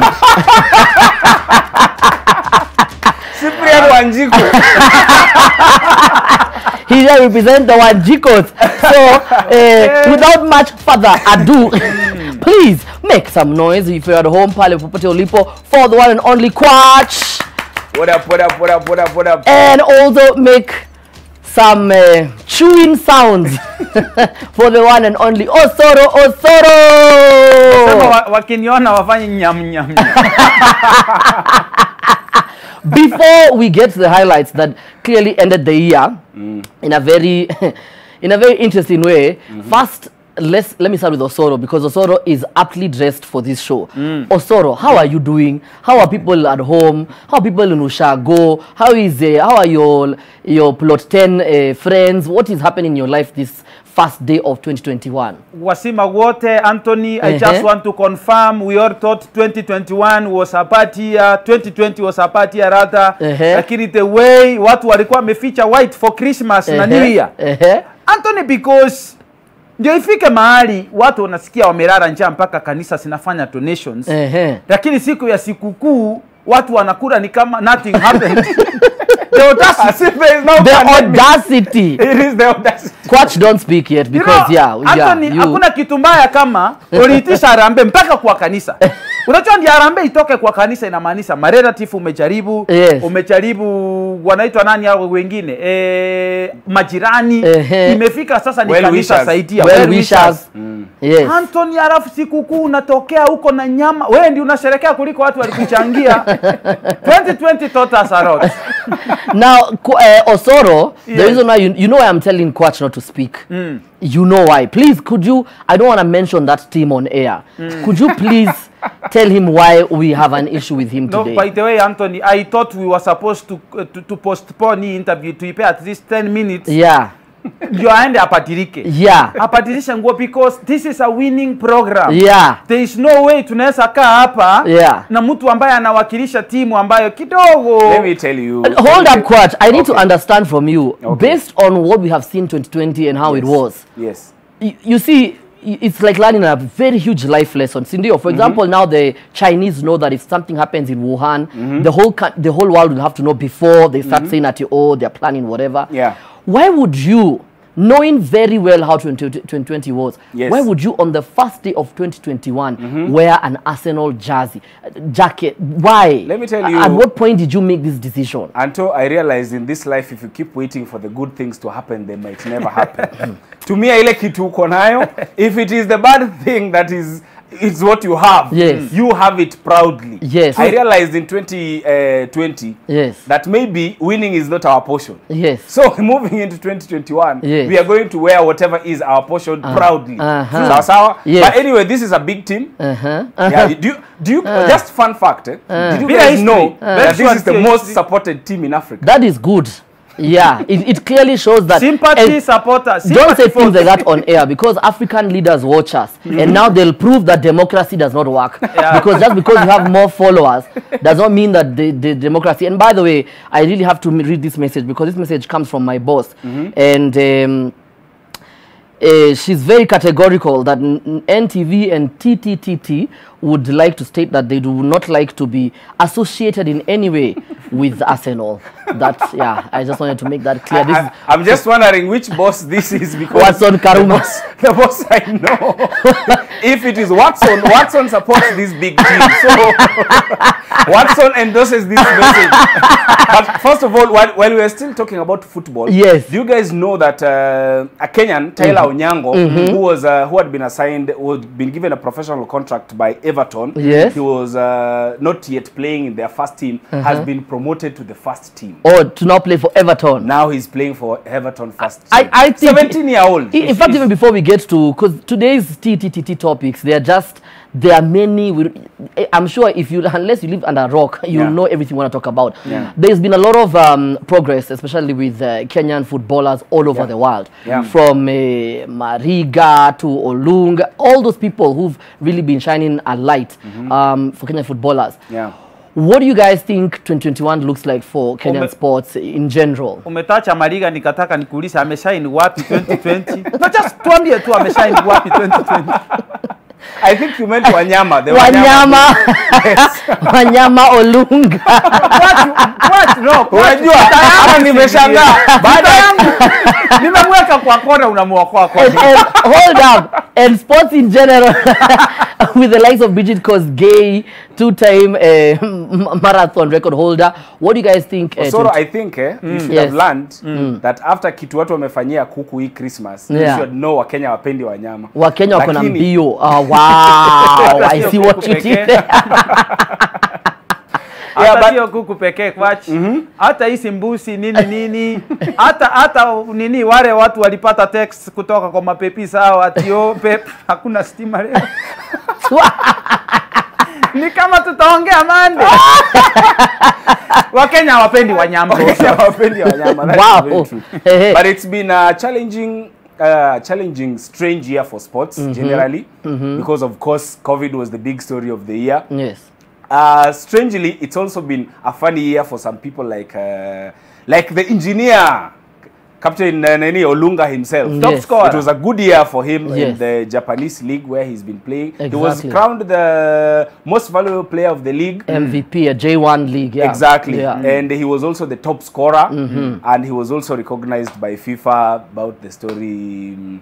One of the they call him little known strikers. Yani, hiyo hatutawasamehea. And also simple things like here at home where FKF was locking out the media from accessing the state. It's been a very, I mean, when it's been a mixed up when we sort of feel like we're getting it right. Exactly. And speaking of being locked out, former Governor Waitito and former Governor Sonko have been locked out from running in the Nairobi gubernatorial race. Basically, the Chapter 6 of Kenya Constitution prohibits any state officer who's been impeached, who's been found culpable of allegations of fraud, and we all know, basically, mtu amekosea na amepatwa na makosa, hawezi run for governorship right here in Nairobi. What do you think Sonko, what careers do you think Sonko is going to take up now and Waitito? Anthony, kuna kitu inaitwa ethics. Yes. You know, people underrate kitu inaitwa ethics. You saying ethics? Ethics. Okay. Osoro ethics. Ethics. Oh. Ethics. You know, ethics inatokana. Osoro, who sang nini Lamba Lolo? Who are the guys who sang La Malolo? Synetic. Ethic. Anyway, what is it we don't want to ethics? stop your thinking Of process. course you did it, of course, lakini ni sawa tu picking up the broken pieces.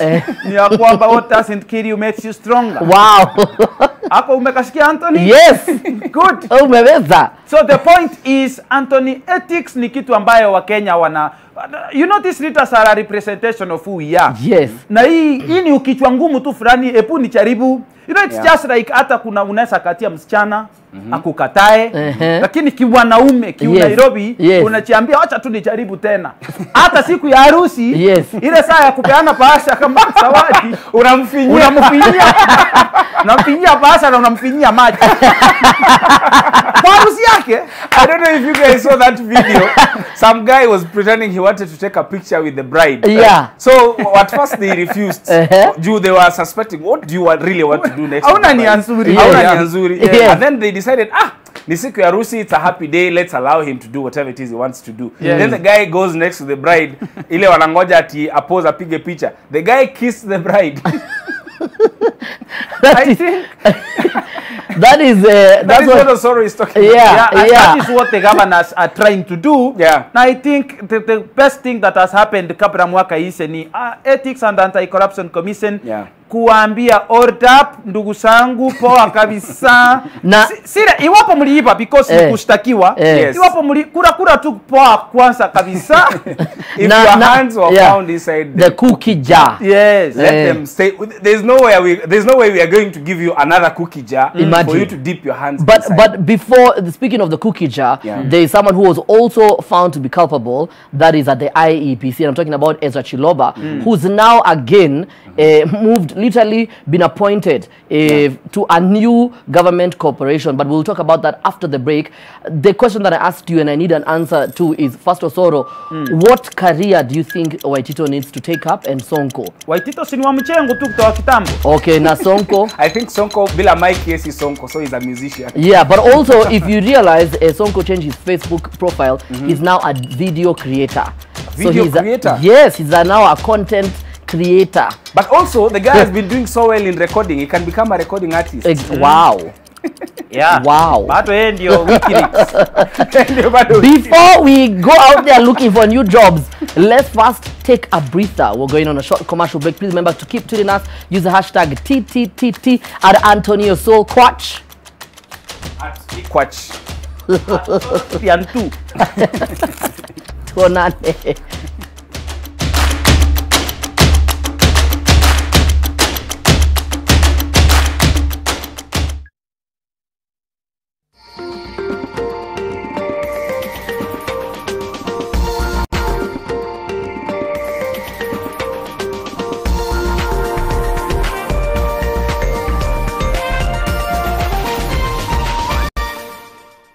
Geisha coconut milk and honey, enriched with coconut milk for soft and moisturized skin.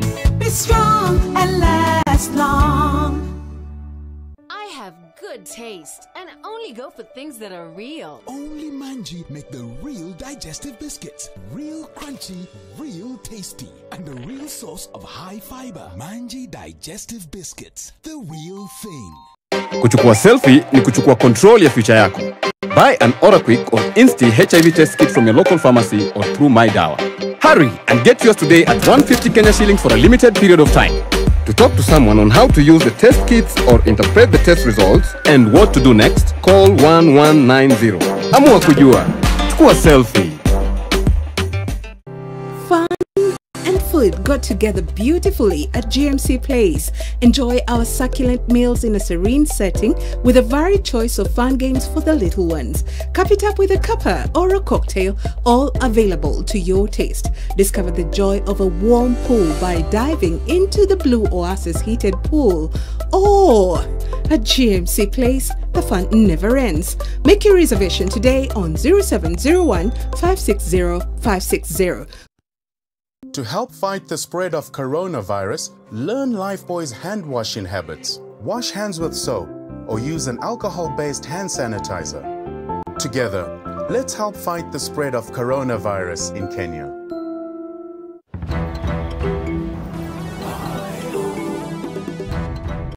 on this first episode of 2021.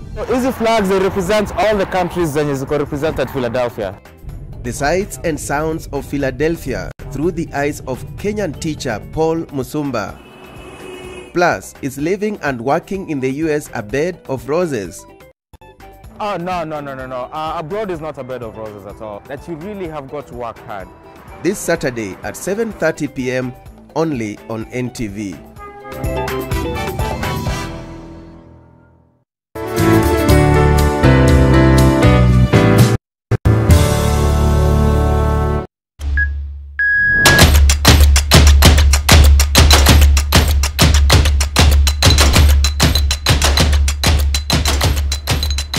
Oh yes, and we are back. Welcome to TTTT on the second part of this amazing show on the first day of 2021. My name is Antonio Sol. I'm joined by Nikwach and Osoro representing Wanjiko right here. Yeah, tunatoka uptown, middle class, and obviously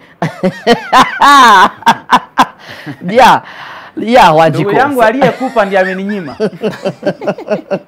Na nisianze misemo za Qur'ani. Before we went on a break, we were talking about chapter 6. You know, Waitito Sonko was stopped from running. But you must be courageous. In the Nairobi, why? Yani unatukana mkisi mwaka ikianza. Imagine. In the Nairobi gubernatorial race. But yeah, before we get on to Chiloba, who's now been appointed the Youth Enterprise Development Fund by the Minister for ICT, let's also check out what you have to say on social media. Quatch, do you got bundles? Ama ushaanza kukatwa?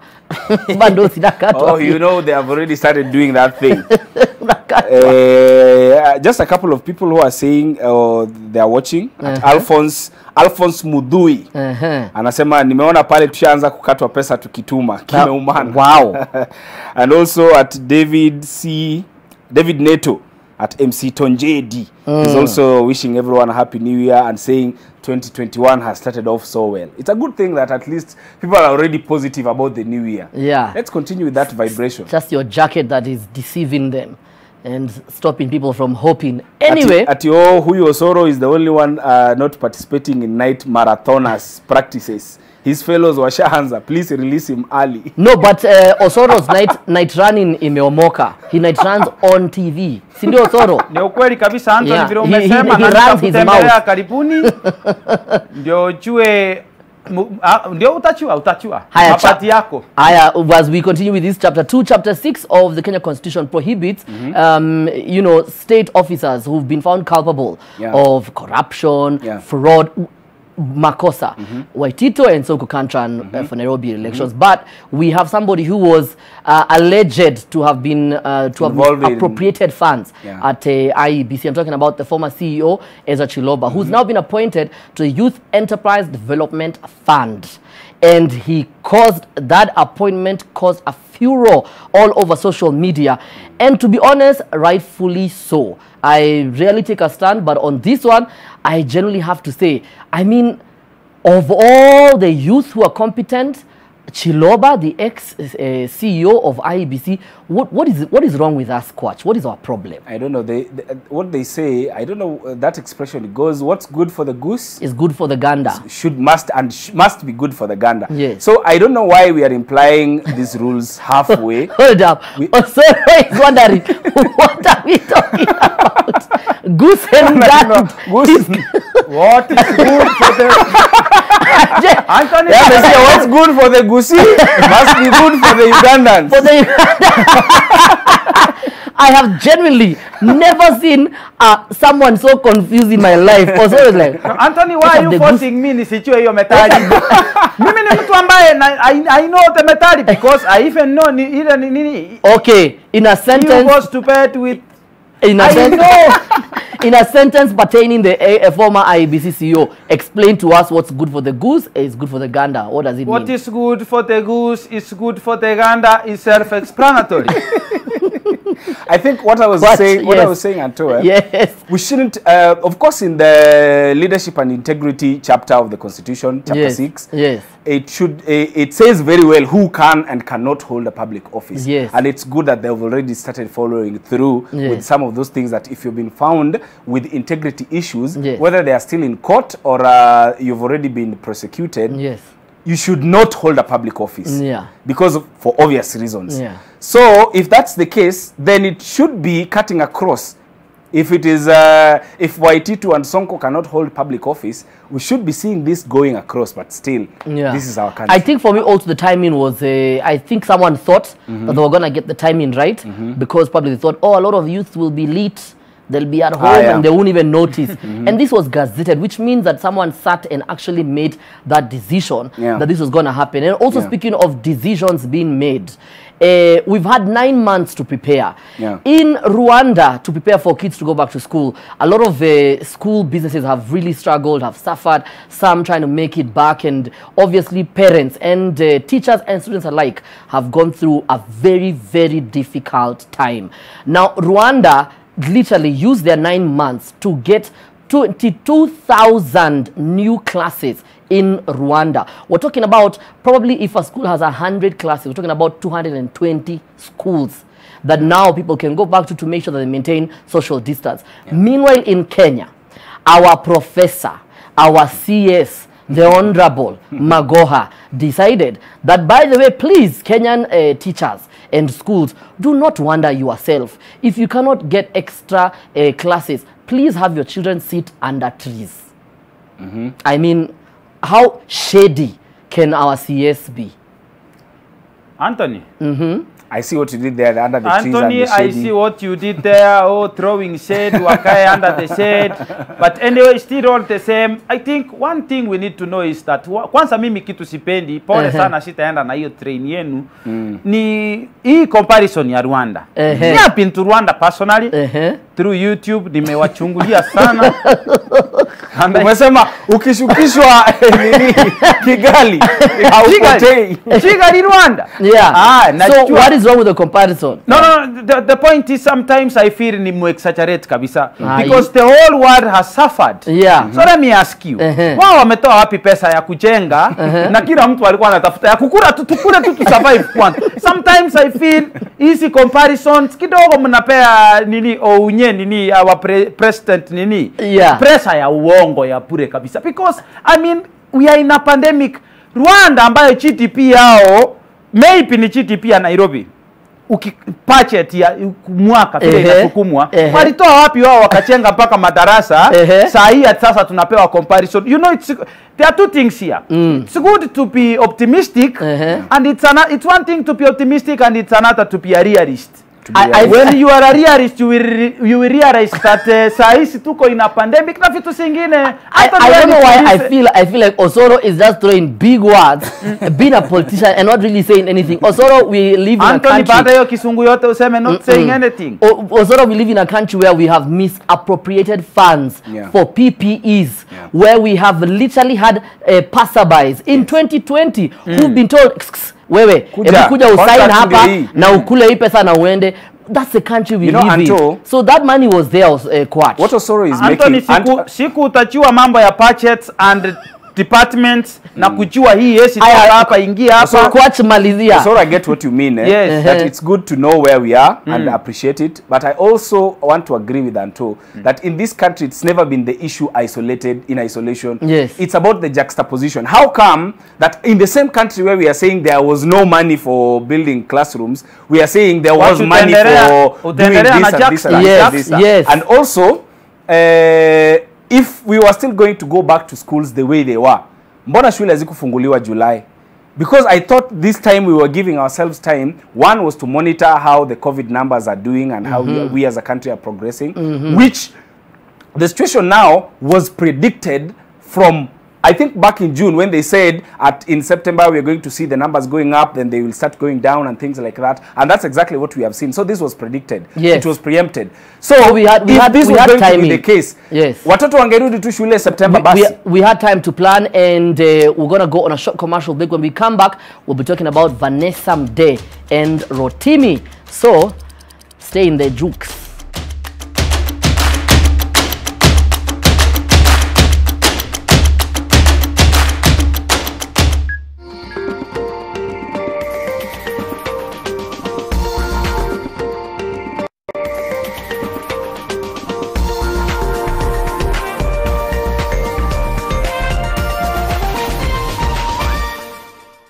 How powerful is the healing power of Vaseline? We applied Vaseline jelly to one leaf, the other we left alone.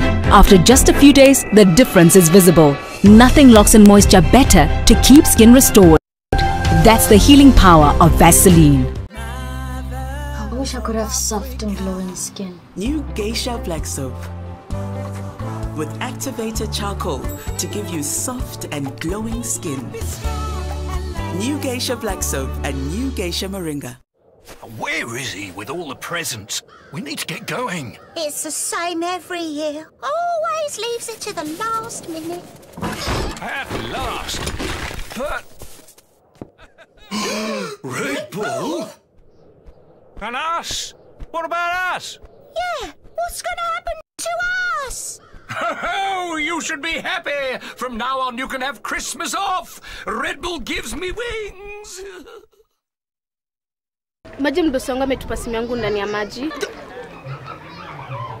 Mdosi wako kwa sawa? Venye Nkirota ameniambia ajui na akimpigia simu ashiki. Hey, guy, what the...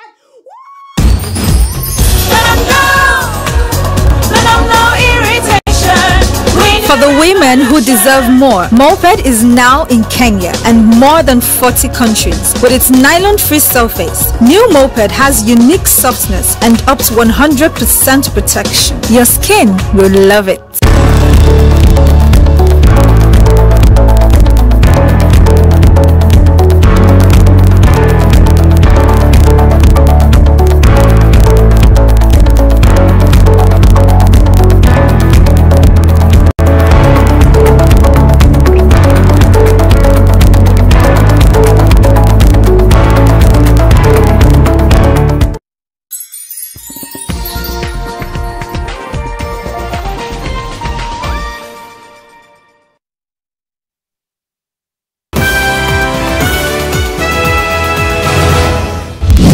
Tonight, Today I am pleased that finally, a cure for what's been ailing the clinical officers. But nurses are still nursing chronic pains. We cannot purport that we are working together cohesively as a team when people who provide 80% of healthcare services to Kenyans are feeling that they are neglected. Also tonight, preparing the children for school. Wamekula, wamenona sana. Sasa zile nguo walikuwa wanatumia vitabu hawangeweza vaa tena. But what will school look like in the midst of the COVID-19 pandemic? We really must not cause confusion and tension among our children because the schools must open. Plus, New Year, but not quite as we know it. How the pandemic dampened the party around the world. Huanga tunaenda mpaka asubuhi, lakini leo lazima tungeanza saa 11:30 hadi saa 2. And also tonight, Tunaishi kwa sababu ya hiyo ng'ombe. Sasa Kenya ng'ombe waliibiwa, tuliachwa tukiwa maskini. pastoralists in Laikipia and Isiolo on the horns of a dilemma amid endless cycles of conflict.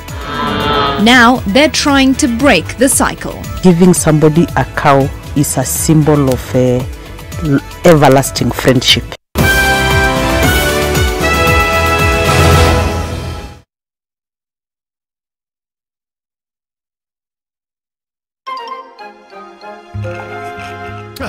It's about time we got to work.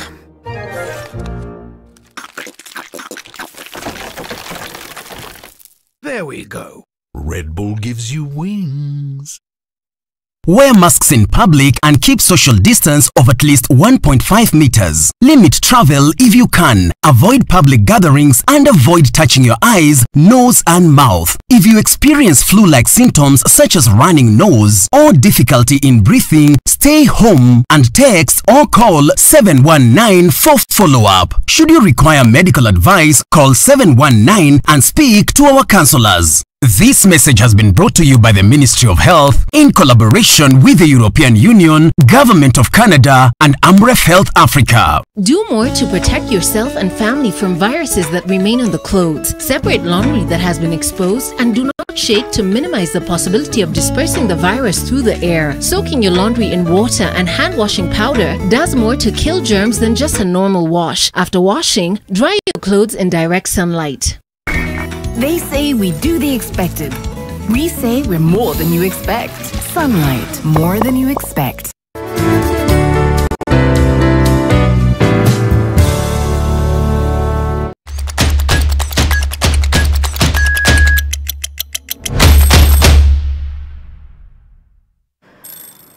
Guess who's back? We are back. Welcome to TTTT, the third part of this amazing show. Obviously, it's the first day of 2021. My name is Antonio Sol. I'm joined by the very intelligent Nick.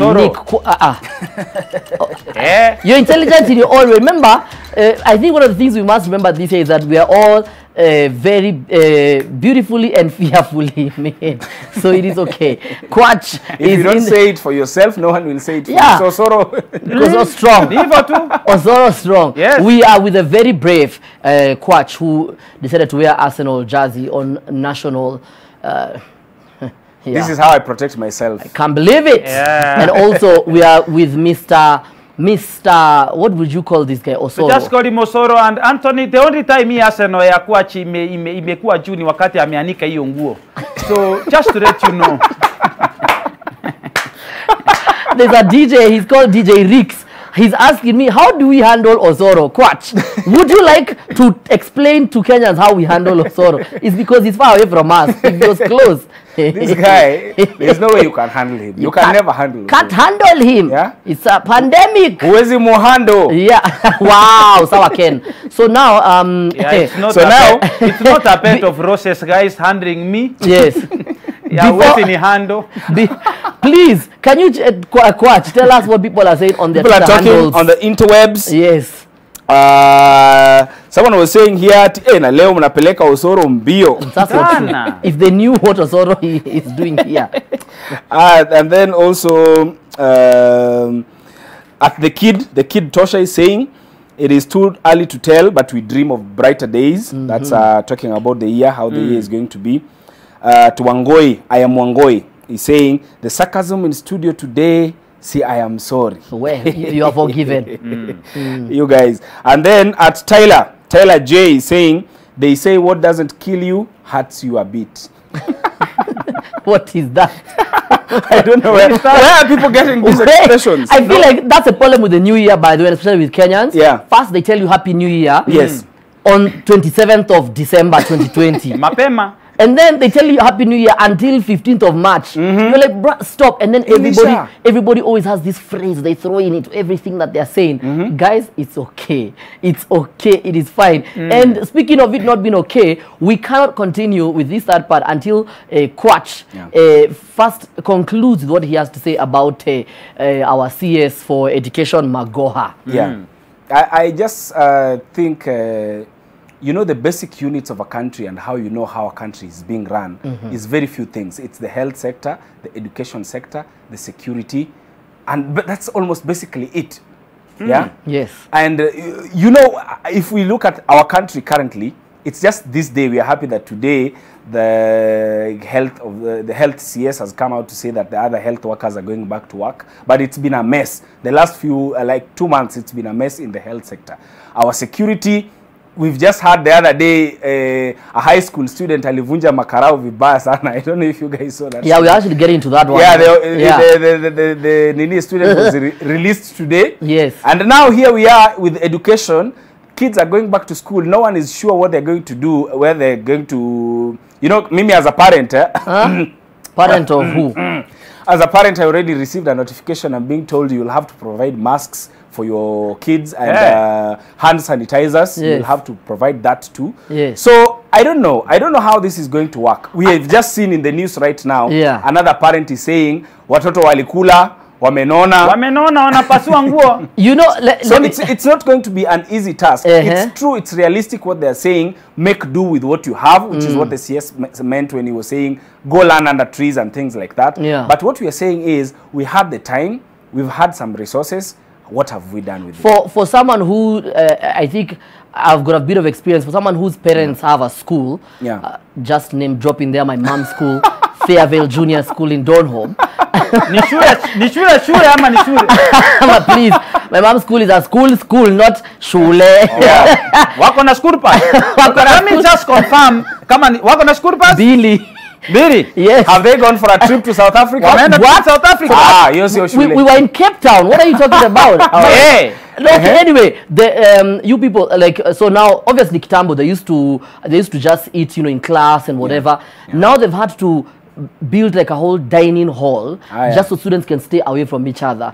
It's a very difficult time. And that said though, let me not even stop the name dropping. The parents themselves, they are struggling to pay fees. People are sending messages asking to meet, you know, the principal so they can be able to find a way to haggle and all that stuff.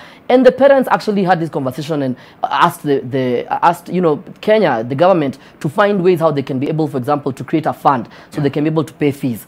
Only until the Friday before we go to school is when now we start to pretend like we care about parents, teachers, you know, schools. two things. It's so sad. Two things, Antoe. Yes. The parents do not have that money that we think they do. But we are looking forward to a situation where there are so many students that are not going to resume school, not just because of kama wale wenye walikuwa wanasema they have been involved in economic activity so they don't want to go back to school. There are so many that will not be able to afford the school fees. We are also looking at a situation where so many schools have closed down. Yes. Because they couldn't be able to sustain sustain into rentals. Exactly. Some have so become we expect a move around, a lot of move around of schools changing, new admissions, things like that. And I don't know who's ready. It's very sad out here because kuna mashure, just to let you know the impact ya COVID kwa mashure ni kwamba kuna mashure walikuwa wamechukua pasi. Yes. Na loan. Yes. Wakichiambia hii school fees nitachuna mtoto wako ama nitamfukuza nyumbani ndio unilipia nini? Pasi. Sasa hivi tunaongea pasi imepakwa rangi nyingine ni mbukinya. Kuna shule ambazo walichukua shamba wakaongeza ndio watoto because sports is key kwa brain development na kila kitu ya mtoto. Shamba ishaenda ni rental, sai classes ni rental. It is very sad out there. Na hata hizi public schools, I think the CS has been doing some work kuenda around kuhakikisha comply na hizo sheria, and it is very sad wakati unagundua ya kwamba anapiga tu anapata ya kwamba hata class ni mbaya hata usiongere. Yani wewe mwanafunzi kumwambia nawe unamsumbua. Anapiga tour na Kenyans hatujaenda hatua yoyote. Imagine. Ni kweli. Make sure you watch NTV News at 9 because one of the reasons, some people have got very different reasons for why their kids probably have now added costs onto their budget. And trust me, it's going to be a very interesting one. Watch out for that. Now, speaking of children, I think this amazing couple, one has obviously is a huge actor on a huge show that Kenyans love. It's called Power. The other one was once a former Power couple right here in East Africa. She was dating Jukes, and I'm talking about the one and only Vanessa Mdee. Probably they also have plans now of getting children, and if those children are going to start in Kenya, well, they really have to tighten their belts in terms of paying fees. Something amazing happened to them. There was an interesting thing that happened. Watch.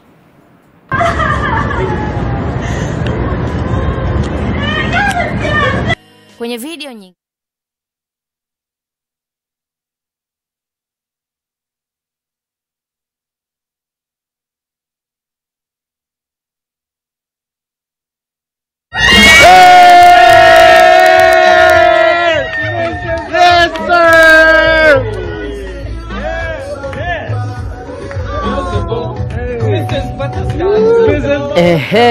anaitwa Rotimi, Power actor, who literally acts in a show called Power, proposes to Vanessa Mdee or Mdee. Vanessa amevanish manze. She's ameenda. She's left the... So, Vanessa Mdee was once dating Jukes, who we've also said here. And in fact, I remember my co-host on Radio, Obina, saying that Rotimi was doing everything to get Vanessa, and Jukes was busy printing T-shirts here called African Boy. Vanessa realized, Anthony Vanessa realized Jukes ako na chokes, akachana na yeye kabisa. Nenda Juma Jokes. Akaendea mtu ambaye china kidogo ina usawisi Rotimi. Na Rotimi akasugua because that's Jukes' song. you know me when the first time I saw this thing, nikaona, oh, so actually they're going to get married. But hold up, so watch. Soon, I need to stop here. I don't want you to use that word, this thing, because I need Kenyan men to to be given pressure so that our ladies can be engaged, many of them this year. The first time you saw this engagement. Yes, it's an engagement. Good, yes. The first time I saw this engagement, you know, engagements are for the ladies. But anyway, I was there, and the first thing that came to my mind that soon there's going to be a meeting in their bed. In their bed. Ni sangapi? No, it's at the name of his song. It's the name of Rotimi's song. I know, of course. Wow. Of course, it's a very good thing. Love is a beautiful thing. Yeah. Haters have been waiting for this thing to, since the moment walisema they are together, then Vanessa went ahead to quit music. Yes. She's been doing her podcast and whatnot. Yes. People started saying that, oh, mtawachana tu. Now they've moved to the next level. Yeah, kwani yeye wanani. So, and no, I think, Anthony, let me tell you one thing. Yes. I am a very optimistic person, and at the same time, napenda kuongea ukweli. Kuproposiwa ichaikuwa SI unit ya Happy After because walimwengu and wanaume sisi wanaume sisi never count on us. Yani sisi we are before we say yes I do, you are now my wife. You are not my wife. Hapa katikati ni kama mpira. Yes. Anything can happen. Hii ni kama hiyo proposal ni kama 90th minute, and then kuna hapa added time. Injury time could be 2 or 6 minutes. Yes. Anything can happen. So let's pray for them. Of course, Raf is a beautiful thing. Yes. Na kitu tu naweza sema, Anthony, hiyo kitu umesema ati tuseme engagement ndio tupe pressure wanaume wa Kenya. Wa Kenya wanaume kwanza Nairobi wachana na wao sisi pressure sisi hatutambui pressure Haya, yeah, definitely. So before we go, from 10 p.m. we're going to be talking about what our New Year resolutions are with the Kwach and Osoro. But before we do that, please, Jackso, I'd like you to, is this a better word, to turn off my camera, go back to this case, because I have a gift for these two gentlemen. We've been with them the whole of last year. So nitoe urudi kwa wase wawili ndio nichomoke nye nichukue gift yao. Yeah, nitoe. Oh my goodness. You know when Osoro mwanaume akikwambia niko na gift. No, I think right now ndio Kwach nimejua vile ni vipaya mtu akienda kusima stima. No, I represent Uptown. Remember, I represent Uptown. So so let me so this is the only time on Kenya television I'll walk in front of a camera. So this is asante. Asante sana. So please do not unwrap. Don't unwrap the gift right here. This gift is a special gift from all of Nation Media Group and of course from myself, because when I'm around, you know, we've got nothing but gifts. And yeah, so we are grateful. We will. Wow, Anthony. Wow, Anthony, mimi why would you do that on air? Anthony, mimi sio mtoto. Why would you do that? Kuna vitu sitazoea. Kama unanipea zawadi nipe nani?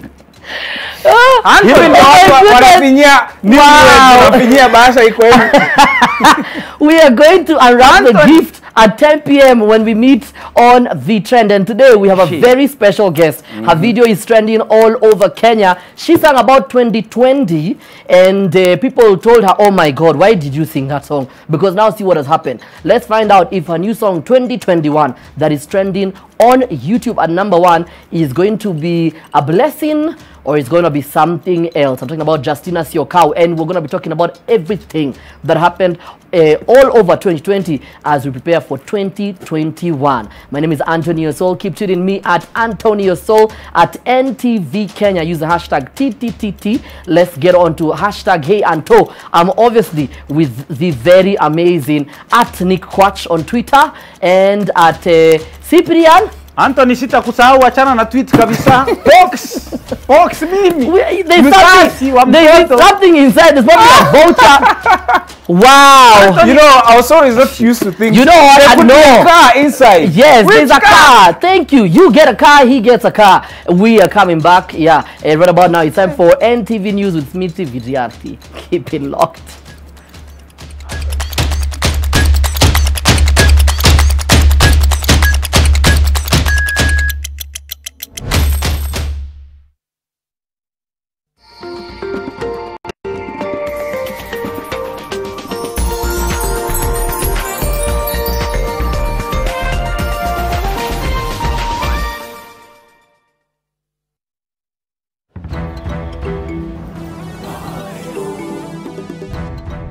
On this first episode of 2021, Easy flags, they represent all the countries that is represented Philadelphia.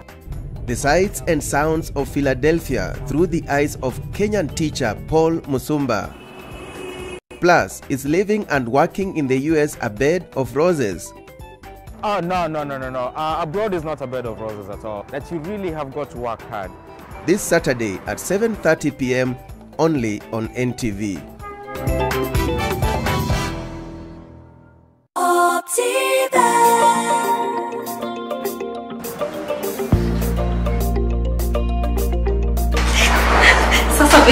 New Year resolutions?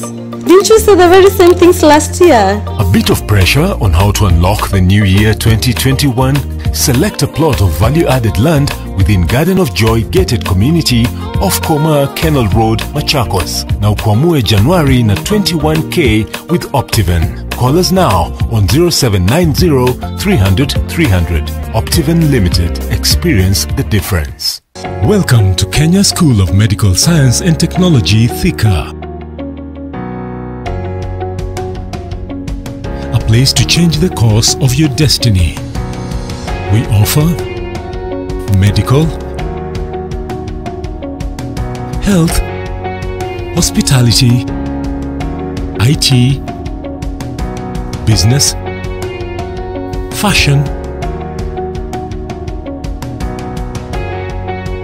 Admissions are now open.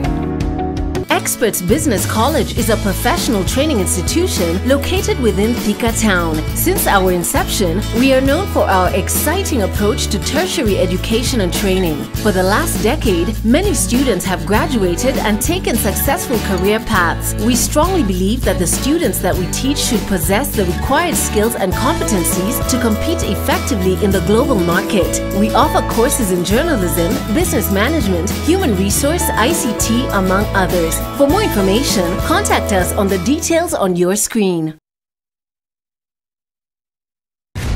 Let me tell you, a time comes where you get to know God beyond the mere hearing of the ear. And that's where He's taken us. That's where He's brought us to get firmly grounded in that, on that level. Hallelujah.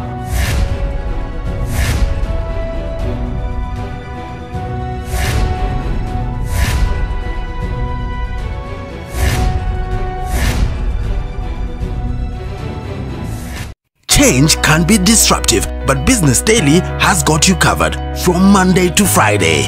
Get evolving trends, ingenious business ideas, and the latest tech content in the new market dynamic, and exciting lifestyle content in the new normal environment. Business Daily. More possibilities.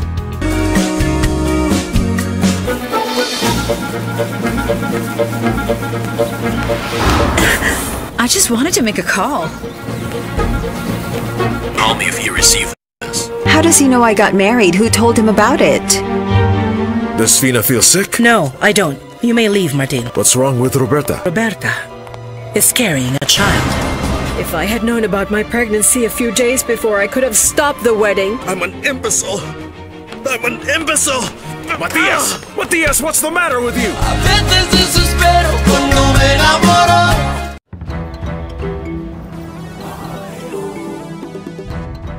On this first episode of 2021, Easy flags, they represent all the countries that is represented Philadelphia.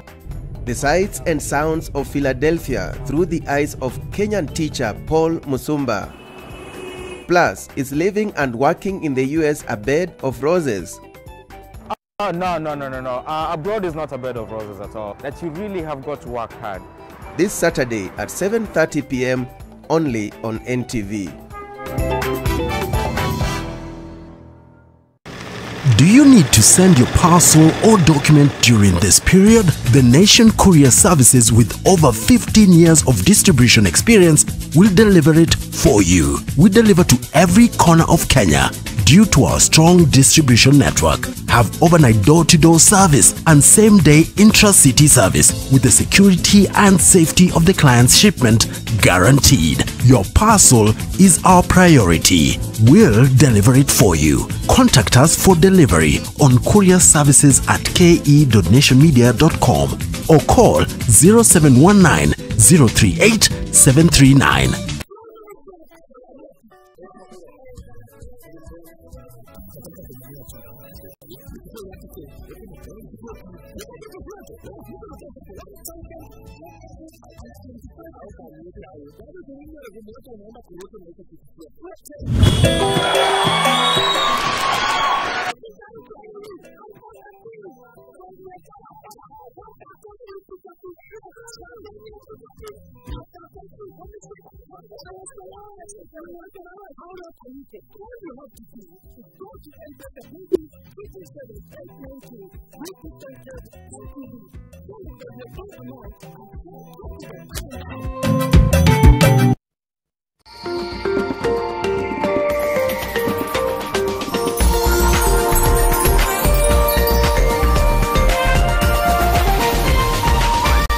This is NTV.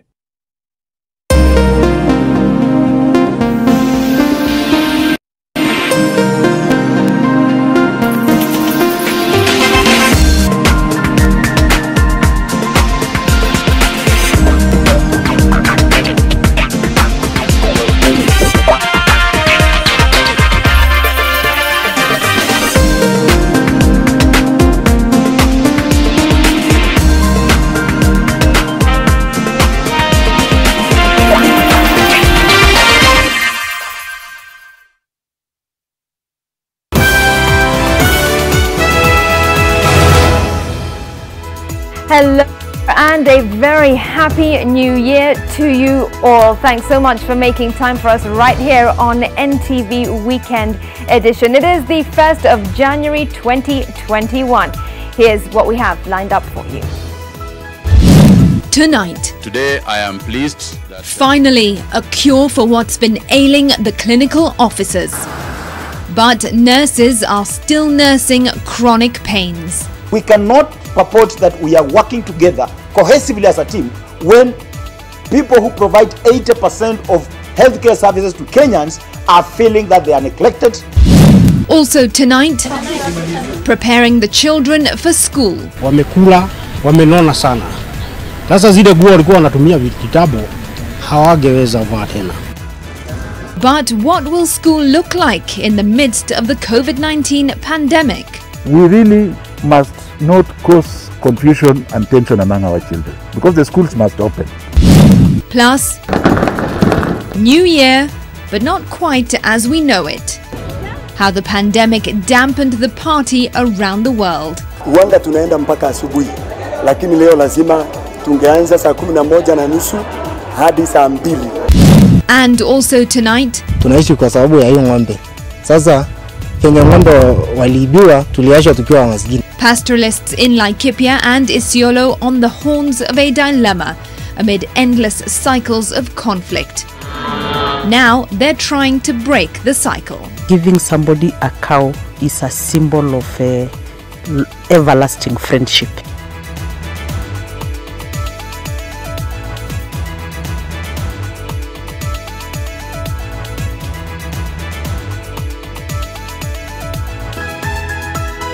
This is Weekend Edition with Smriti Vidyarthi.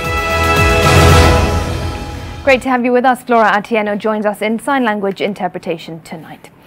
Finally, the Ministry of Health seems to have found a cure for the pain afflicting clinical officers who have now abandoned their 26-day strike.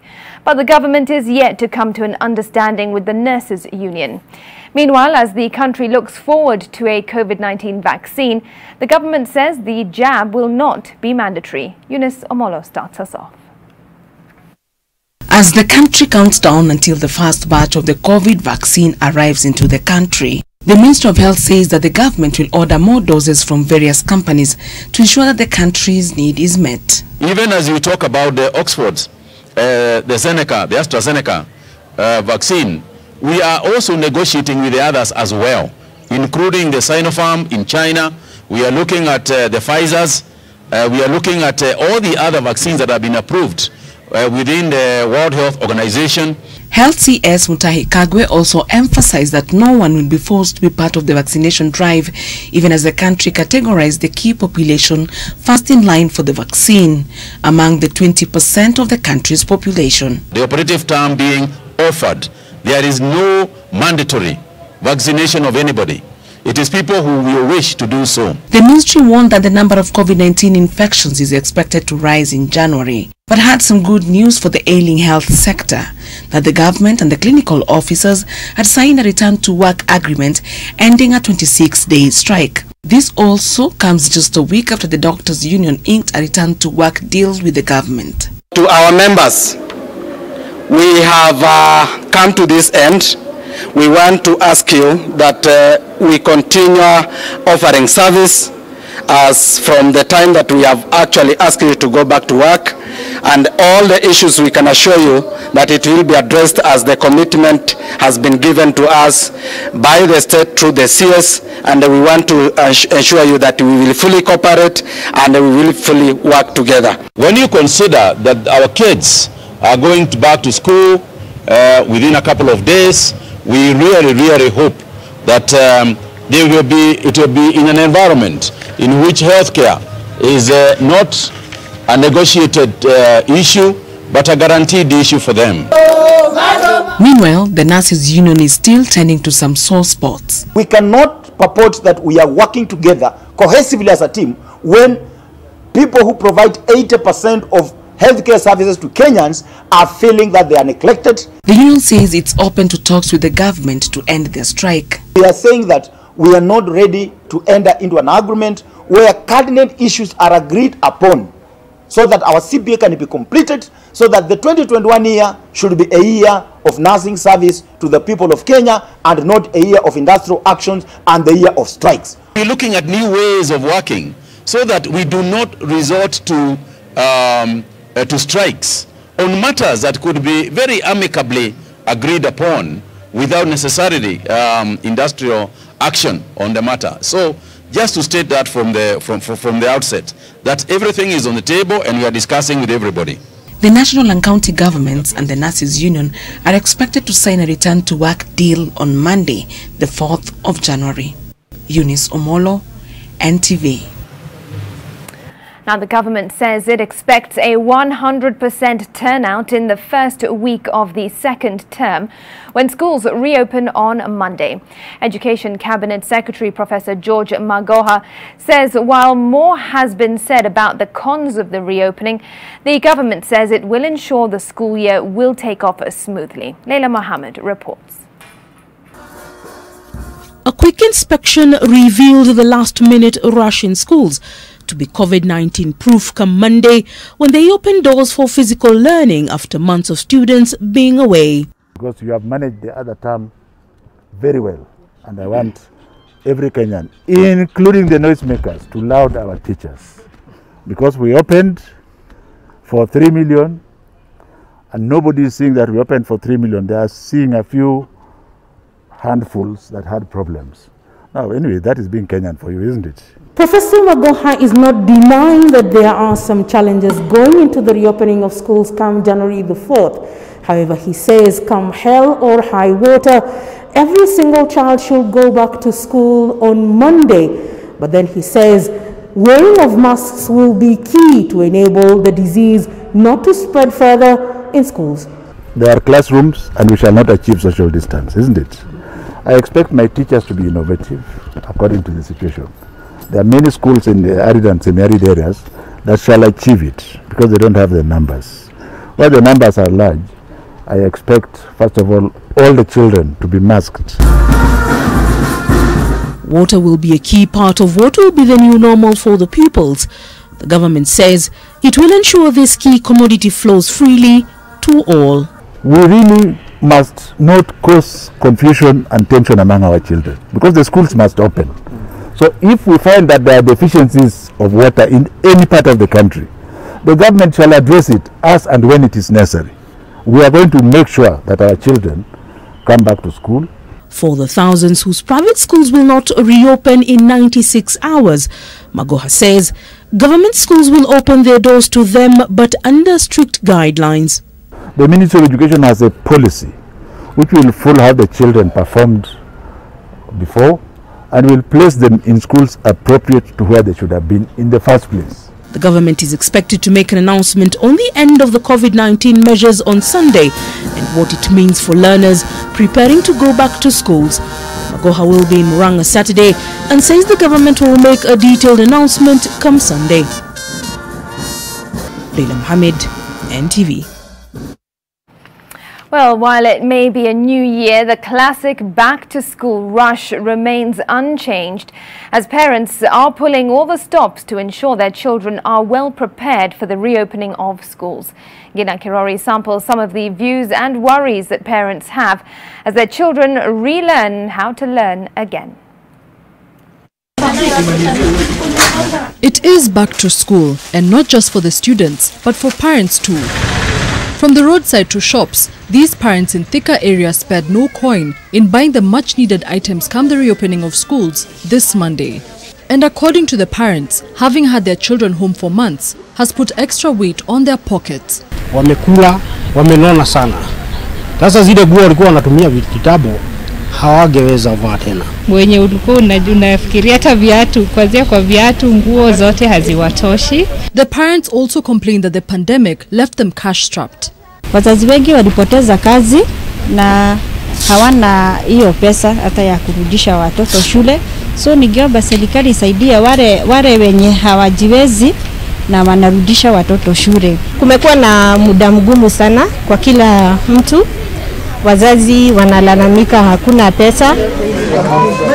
But the financial difficulties are not the only worry they are harboring. Tunahofu kama watakuwa wanavaa mask kila saa, lakini we are hoping for the best. The parents also hope that the government will improve the economy to allow them to recover from the dire impact 2020 had on their pockets. Gina Kirori, NTV. Well, one of the main concerns that parents have is the spread of COVID-19 in schools. And let's bring you up to speed with the state of the coronavirus numbers. 156 people tested positive out of 4,317 samples tested within the last 24 hours as the country ushered in a new year. The new figure increased the cumulative cases reported in the country since March 14th to 96,614. 11 more people have died, raising the fatalities to 1,681. 65 patients have recovered from the disease, bringing the total number of recoveries to 78,802. Now, Nairobi County reported 57 new cases, Mombasa 23, Busia 15, Kiambu 13, Murang'a 9 and Machakos 7. 661 patients are in various health facilities and another 2,960 are on home-based isolation and care. The coronavirus positivity rate stood at 3.6% as the country ushered in the new year, slightly below the 5% World Health Organization threshold for manageable levels.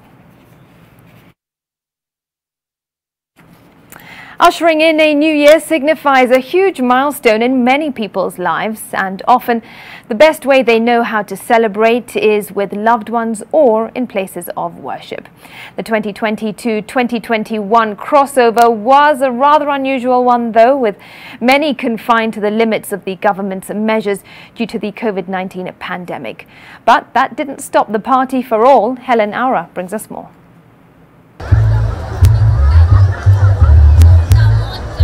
1st January 2021. The excitement was evident as families gathered at Nairobi's Uhuru Park in cheer of the new year, celebrating the golden moments even before the opening of schools. And I think that people mingling and people coming together to get to feel each other in what they've missed out, I feel like it's a good thing because you get to socialize with other people and get to make new friends. Yeah. Sherehe ya hapa nimeona iko mzuri. Tunasherehekea mzuri, tumevuka mwaka mzuri. Nashukuru Mungu. The large turnout meant social distance measures which were a challenge to meet, and despite the numbers, business owners say they're still struggling. Watu hapa ni wengi kawaida, lakini kitu kile hakuna ni pesa. Unawasikia wote wanalia pesa, lakini inaonekana wanapenda raha kweli. COVID-19 has indeed altered what would be the typical way to usher in a new year. Bars and restaurants closed early in compliance with the COVID-19 preventive measures. In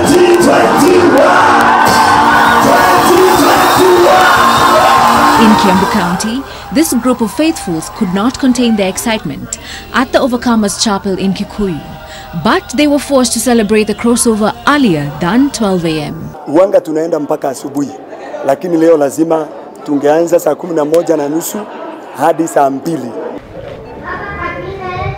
Residents in Nyahururu town, Laikipia County, ushered in the new year on a high, as several business outlets gave out goodies to the residents. Nyahururu Jamaa Supermarket surprised street families and residents with cake to mark in the new year. In Molo, Christians gathered in church to usher in the new year, giving thanks for a safer crossover. Many say that the previous year was indeed one to go down in the books of history. Many have breathed a sigh of relief for the closing of what was considered to be one of the toughest years in recent history. And for the many who came out to celebrate here, this was the best way they knew how to. Hopeful for better tidings in 2021 of good health, cheer, and deeper pockets. Helen Aura, NTV. Good. And why should Helen have missed out on any of the fun? Good for you. I'm sure that was a pleasant ride. All right, church leaders from across the globe, led by the Pope, have urged people to uphold prayers, especially due to the pandemic. In the country, Archbishop Sapit urged leaders to pay more attention on the reviving economy and not to focus on 2022 politics. Sapit also urged those leading popularizing BBI to make sure it is Mwananchi-centered and that it does not only reflect the interests of the political class. I want to speak to the national leaders of this country that yes, we have hated the nation politically the last 2-3 years since the election of 2017. Kenyans need a break. We need now a rebuilding of the nation after COVID-19. Let the constitutional review process be for the good of Kenyans, not for the good of individuals, not for the good of the ruling class. A tutti voi collegati attraverso i media, rivolgo i miei auguri di pace e di serenità per il nuovo anno. Sono grato a quanti in ogni parte del mondo, nel rispetto delle restrizioni imposte dalla pandemia, hanno promosso momenti di preghiera e di riflessione in occasione dell'odierna giornata mondiale della pace. All right, from that, let's now get a check of what to expect this new year. Here are some events that will shape 2021. First off, after 9 months of closure, schools are set to reopen on the 4th of January, which will kick off the resumption of in-person learning countrywide. The decision to open schools amidst a pandemic has brought with it both feelings of concern and relief. Now, 2020 bashed global economies, and Kenya was among nations that took a big hit. Millions hope for some sort of economic recovery this year to cushion them from worsening financial burdens. Julian Zamboko, our business editor, will bring you up to speed with everything you need to know. Now, there's a lot of hope as Kenya is set to receive the vaccine against the coronavirus in the first quarter. The jabs are expected to prevent people from catching the deadly virus, but details on who will be vaccinated first are yet to be shared. The government has, however, said that the vaccine will not be mandatory. Now, Kenya kicks off its time at the UN Security Council after it was elected a non-permanent member of the UN Security Council, defeating Djibouti for a seat designated for African countries. COVID-19 does top its agenda. Now, plenty of constitutional reforms are expected this year, including the possibility of a referendum. Also, politics is likely to get very heated ahead of next year's general elections, as politicians will scramble to win the votes of millions of Kenyans. Later this month, US President-elect Joe Biden will officially be sworn in as the new President of the United States. His vice Kamala Harris will also be sworn in, and that will end Donald Trump's controversial tenure at the White House. And in July this year, the Summer Olympics are set to take place in Tokyo, Japan. They were postponed due to the COVID-19 pandemic, but the PM has said the Games will go on.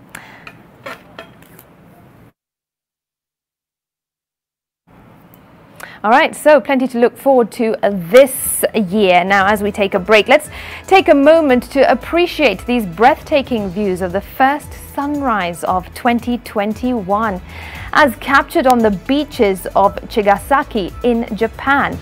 The hundreds who gathered at dawn to watch the sunrise said it was their way of showing gratitude for the past year and hope for a better new one. Look at that. We'll be back after this break.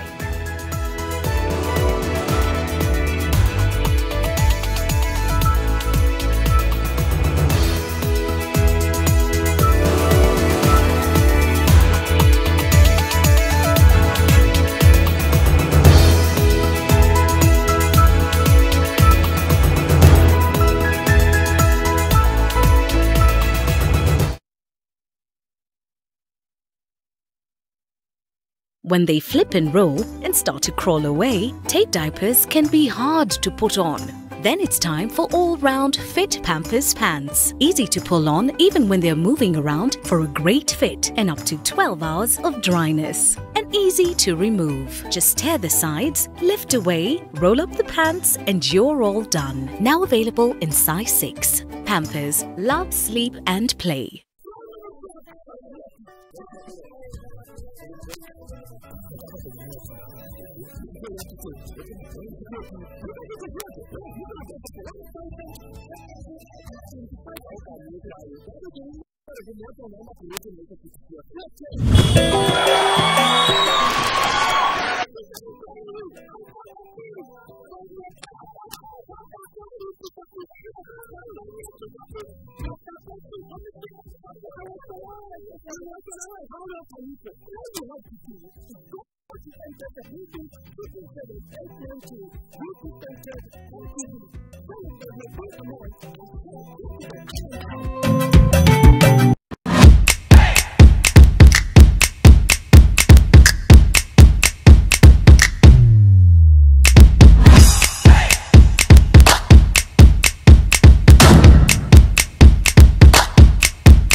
New Year resolutions? Didn't you say the very same things last year? A bit of pressure on how to unlock the new year 2021? Select a plot of value-added land within Garden of Joy gated community off Koma Kennel Road, Machakos. Now kuamue January na 21K with Optiven. Call us now on 0790 300 300.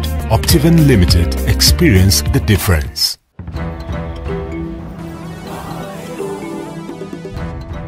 On this first episode of 2021, Easy flags, they represent all the countries that is represented Philadelphia. The sights and sounds of Philadelphia through the eyes of Kenyan teacher Paul Musumba. Plus, is living and working in the US a bed of roses? Oh, no. Abroad is not a bed of roses at all. That you really have got to work hard. This Saturday at 7:30 p.m. only on NTV.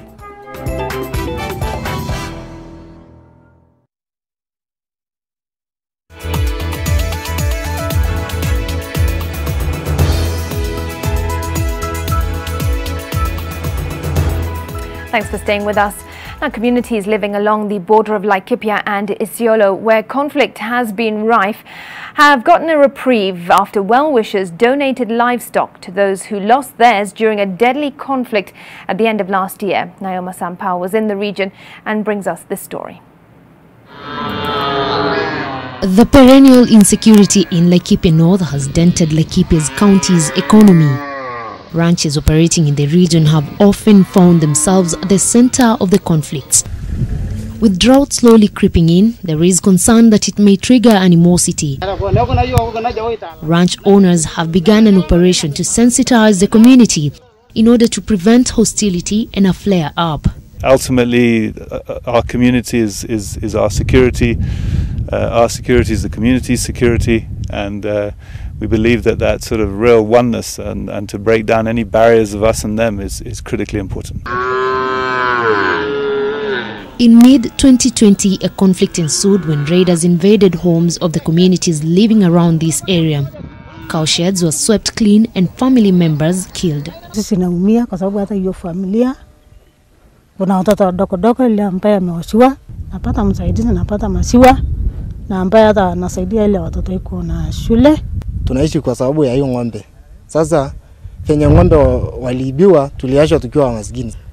Ranches have played the role of mediation, including reaching out to well-wishers who have stepped up to restock those who have lost their livelihoods. 6 families from different communities that were victims of the raids and who lost family members received 9 cows each in order to jumpstart their lives. Due to the sensitivity of the matter, the process of identifying the cows to be given to any family had to be a transparent one. The beneficiaries picked random folded papers to ensure no one was dissatisfied. Giving somebody a cow is a symbol of everlasting friendship. As part of enabling good relations and to prevent the likelihood of conflict, the ranches have opened their doors to the pastoralists to allow them graze in their conservancies. They are also teaching the community how to manage their rangelands and how to restore their degraded rangelands for purposes of making sure there will be no resource-based conflicts. By offering grazing to communities, we are enhancing or we are promoting our relationship with the communities. We have other programs that support community relations, but this is more felt by the community because it's the first-hand livelihood. During the COVID-19 pandemic, these particular services were almost terminated due to the adverse effects caused by the pandemic.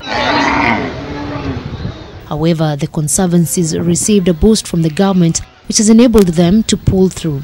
They committed 1 billion shillings to the COVID emergency package for conservation and has stabilized an area which, in the absence of tourism, was seriously threatened. This particular celebration is not just a normal celebration, particularly to the families which have benefited. This gesture will go a long way in creating a rapport between the communities living here and also giving them energy to start over again and rebuild themselves. Naoma Sampao, NTV in Laikipia County. All right, elsewhere, tension is high in Chemoy in Baringo North after a police officer from the anti-stock theft unit was shot dead by bandits on the eve of 2021. Ruth Samwe with the details. Residents of Chemoy in Baringo North started their new year on a dispiriting note after a police officer from Chemoy camp was killed by bandits while 2 others escaped with gunshot wounds. The slain officer and his colleagues were out to collect firewood when they were ambushed by a group of over 15 men armed with AK-47 rifles. Kwa hii Kenya msema watu jasikia area inauliwa kama area hii. Hii silaha iko wapi, inatoka wapi? Marisasi inatoka wapi? Mabunduki inatoka wapi? The deceased was among the 5 officers who survived an accident in May after their lorry was swept away by floods. The officer was rescued 200 meters away from the site of the accident after holding on to a twig. 7 other officers were killed. Local leaders are now calling on the government to beef up security in the area. Tumekuwa na hope kusema kweli serikali imewacha hawa kwa sababu watu sasa karibu natoroka. Ukiona hata sehemu hii ya Kisumit watu wameanza kuacha makwao. Na hii kitu sio mara ya kwanza kwa sababu hii area watu wamehama mpaka nje, imekuwa msituni. Na hii watu nakuja lala msituni, mtu ukienda kutafuta kuna ama kutafuta nyasi ile ya kuweka nyumba, risasi ndio hiyo. Hii terrorist ambayo iko Tiaty hapa, ambayo imehangaisha Samburu, Laikipia, Baringo, Turkana. Kwa nini isitolewe ndio sisi wa Kenya ambao tuko ndani ya Kenya tufurahie uhuru ambao tuko kwa Kenya? This camp was established in 2012 to provide security to the residents of Baringo North. Ruth Sarmoi, NTV. All right, now as we take another break, how's this for a New Year's Day tradition? In Rome, daredevils mark the start of the year by jumping off a bridge and into the fast-flowing waters of Rome's Tibet River. The usual crowds were missing as Rome continues a partial lockdown, but rescue boats were waiting to take the brave ones out of the water. Would you do that as a New Year's Eve tradition? Maybe, maybe not. All right, we'll be back in a moment. Stay with us.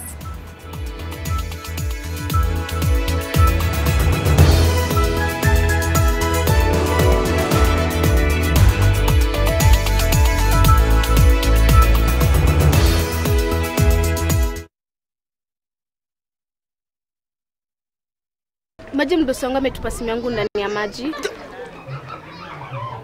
Mdosi wako kwa sawa? Venye Nkirota ameniambia ajui na akimpigia simu ashiki. Hey!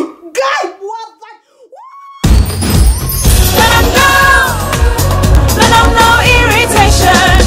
For the women who deserve more, Moped is now in Kenya and more than 40 countries. With its nylon-free surface, new Moped has unique softness and up to 100% protection. Your skin will love it.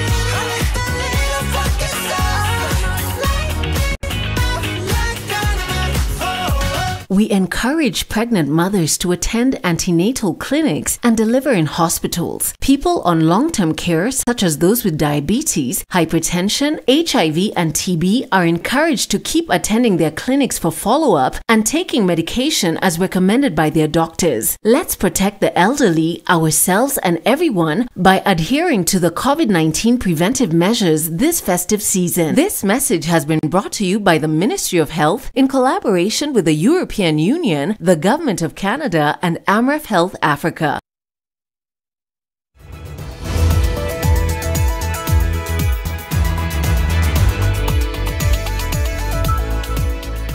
Now, as the world over celebrated the new year, two families were in mourning following an accident along the Nairobi-Kisumu highway that claimed the life of an expectant mother and a tuk-tuk driver. The tuk-tuk was traveling towards Kisumu when it collided head-on with a fuel tanker traveling from the opposite direction. The driver of the tanker is said to have lost control of the vehicle and rammed into the oncoming tuk-tuk. He escaped unhurt, but the two occupants of the tuk-tuk died on impact. The accident caused a huge traffic snarl-up for most of the day. Locals want authorities to erect bumps along that dangerous stretch that they say has claimed many lives. Grace to those families. In another New Year's Day tragedy, a police officer took his own life earlier today when he jumped into a dam in Songolet area of Uasin County. According to the family, the officer, identified as David Tu, claimed to be under immense pressure from unknown people after losing a camera that was in his possession. Tu, a father of 8, is said to have arrived home on Tuesday, December 29th, for a family meeting with a camera, but which was later stolen by unknown people who broke into his house on the same day. He reported the matter to the police, who are yet to identify the culprits. 7 told me he was under pressure. He was under very serious pressure, and he hung up his cell phone. When I called him back immediately, in the same minute, he did not answer, only to discover that that was the time. Tunachunguza kwa sababu hata mahali pale, hata mimi mwenyewe nimeenda mpaka pale, nimeangalia vile alikuwako na hata mwili huo ukitolewa nilikuwa pale. Ndio tunataka kuangalia, na hakuacha hata maandishi yoyote ya kusema kwa nini maybe hilo tukio lilitokea. Now, Kenya is looking to consolidate its bilateral ties with the United Kingdom as the European economy starts its post-Brexit trade engagements, which kicked off today. The post-Brexit trade deal sealed between Kenya and the UK in early November 2020 is designed to ensure companies operating in Kenya, including British businesses, continue to benefit from duty-free access as they export products, including vegetables and flowers, to their customers back in the UK. The UK market consumes 43% of Kenya's vegetable exports and 9% of its flour exports. UNCTAD Secretary General Dr. Mukisa Kitui says Kenya secured a favourable post-Brexit trade deal with the UK as it helps safeguard Kenya's ties with East African member states. The post-Brexit agreement it just had with Britain, because what Britain did is using the acquis of European Union to give Kenya a market access equivalent to what it's giving to the LDC members of the East African community.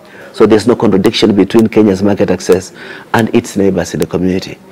All right, from that we take another break on NTV Weekend Edition. More when we return.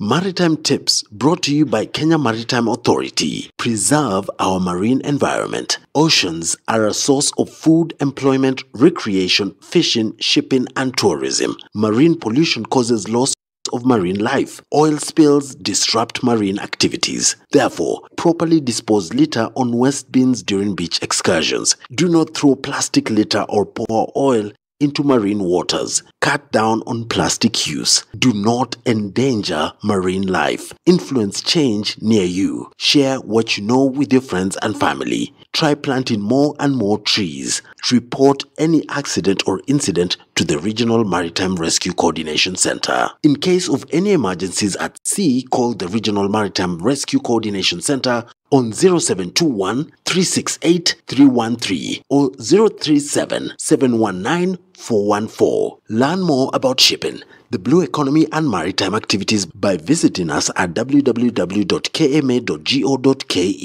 Kenya Maritime Authority, for safe and efficient water transport. Come over. Wacha nikupikie kishef Ramsey. Yes.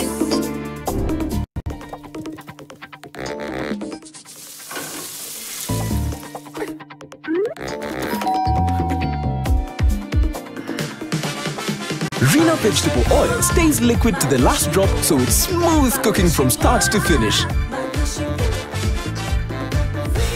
Now with an easy-to-pour cap. Mapishi poa, madishi poa. Fun and food got together beautifully at GMC Place. Enjoy our succulent meals in a serene setting with a varied choice of fun games for the little ones. Cup it up with a cuppa or a cocktail, all available to your taste. Discover the joy of a warm pool by diving into the Blue Oasis heated pool. Or at GMC Place, the fun never ends. Make your reservation today on 0701 560 560.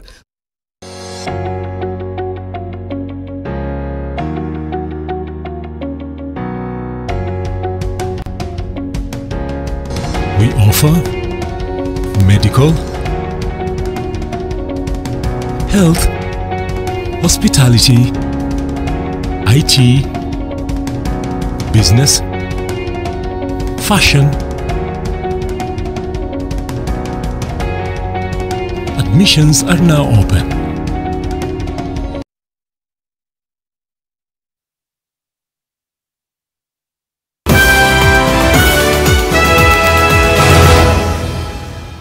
Welcome back. Residents of Nairobi's Komarok Phase 4 want the county government of Nairobi to address the delayed rehabilitation of the Nasra road and drainage system, which should have been completed 3 months ago but is still yet to start. The project, contracted by the county government of Nairobi to an entity identified as Rabken Trading Company Limited, was expected to take 3 months, with the completion date set as the 15th of September 2020. While residents now fear a looming health hazard as wastewater flows onto the dilapidated road whenever it rains, rendering the area impassable. In the current financial year, the county government of Nairobi has allocated 2.5 billion shillings for expenditure on construction and maintenance of roads and drainage in the city. We have done whatever that's humanly possible to have it fixed. That includes collecting signatures. Thousands of people collected signatures here. We took them to NMS. Nothing has come forth. The worst part is those people walking on foot once they alight from the matatus, and they come like 9 o'clock, women and children. Hakuna kitu tunafanyiwa kwa hii barabara. Wanakuja wanapima, tunaona inapimwa, hata unafikiria itatengenezwa kesho, lakini haitengenezwi. Mwaka nenda rudi tumekuwa hivyo. Miongo kadhaa imeisha. Tunachaguana, mtu akija hapa anasema sasa kitu ya kwanza tukiwachagua, mkinichagua hii ndio kazi ya kwanza nitawafanyia phase 4. The information we have is that money was given out, the contract was given to a contractor, and up to now we are wondering, and when it rains, I think for people who have been here, it's crazy when it rains because it's more of like a mini lake. Now, the government has been urged by Kenyan artists to stretch its hand by assisting homeless families ailing on Nairobi streets. Speaking at the ceremony held at the Muthurwa Social Hall to celebrate the New Year with street families, DJ Rimshot said homeless families have been neglected by the government, saying a budget allocation would enable them to come out of poverty. He demanded relevant authorities to take immediate action to provide food for the families and to nurture young talents emerging on the streets.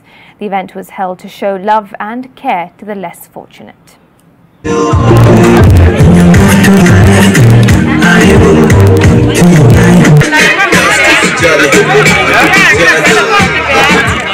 Tungekuwa Wakenya sisi wote tunaamuka tunasaidia watu kama hii, percentage kubwa ya Wakenya wale wako na shinda haingekuwa.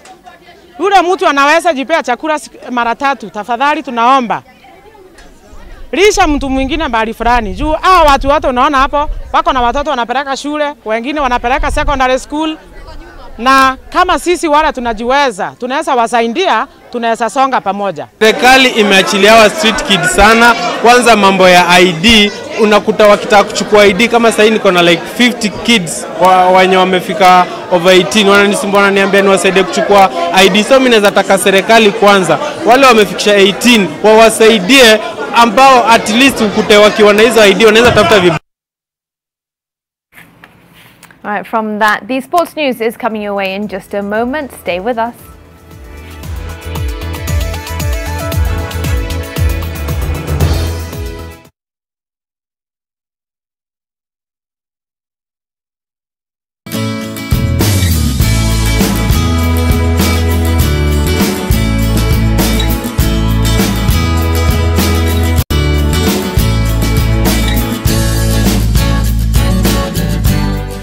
We offer courses in journalism, business management, human resource, ICT, among others. For more information, contact us on the details on your screen.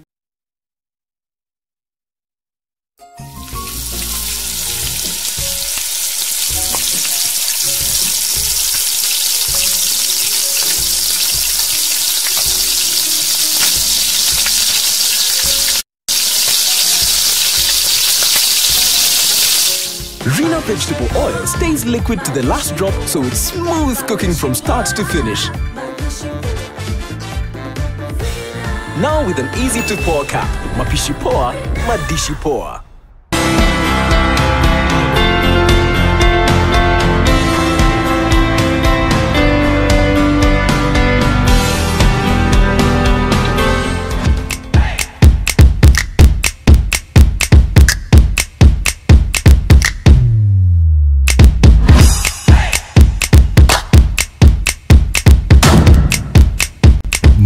Drink and drive. Go to www.drinkiq.com.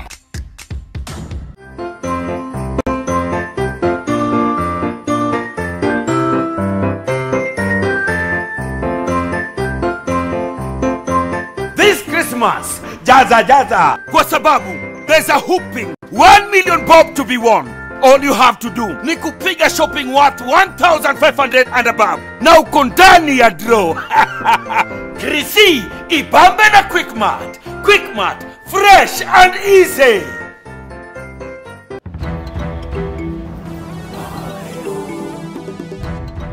On this first episode of 2021, Easy flags, they represent all the countries that is represented Philadelphia. The sights and sounds of Philadelphia through the eyes of Kenyan teacher Paul Musumba. Plus, is living and working in the US a bed of roses? Oh, no. Abroad is not a bed of roses at all. That you really have got to work hard. This Saturday at 7:30 p.m. only on NTV.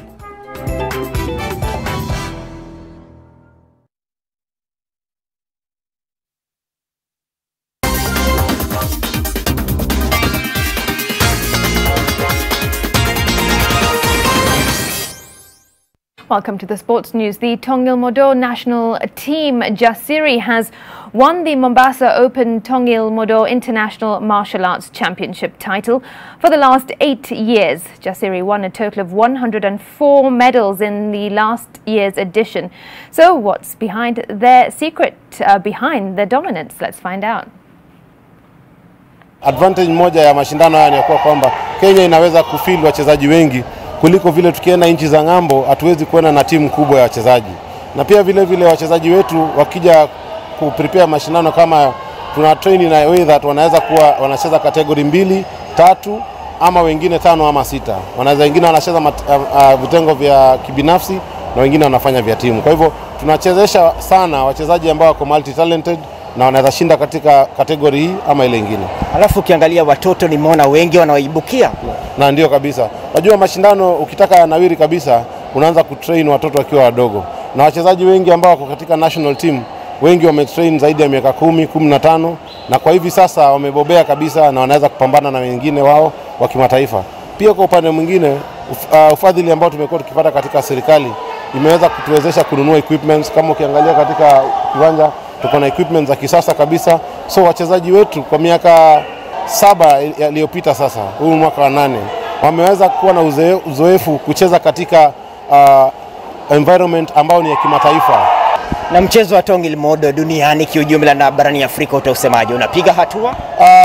Kwa kweli Kenya iko mbele ya zile nchi zingine. Jambo la kwanza ni kwa vile Tongil Modo hapa Afrika ilianzia hapa Kenya. Kwa hivyo hapa Kenya pia ndio headquarters ya Tongil Modo hapa barani Afrika, na pia tuko na nambari kubwa ya wachezaji na wakufunzi hapa Kenya. Kwa hivyo hiyo ni advantage tumekuwa nayo kwa vile mchezo ulianza hapa zamani, lakini pia vile tunatia bidii, tunajituma na tunaweza kuweka mchezo wetu mbele. Now, Kenyan international defender David Owino of the Ambo Calabar is a free agent after leaving Zambian giants Zesco United. Calabar's contract expired on Thursday, ending a 6-year stay at the Ndola-based club. The 32-year-old joined Zesco United from Kenyan champions Gor Mahia in 2014. David Owino won trophies with Zesco United, including 5 Zambian league titles. Owino's departure leaves strikers John Mark Makwata, Jesse Jackson Were and goalkeeper Ian Otieno at the club.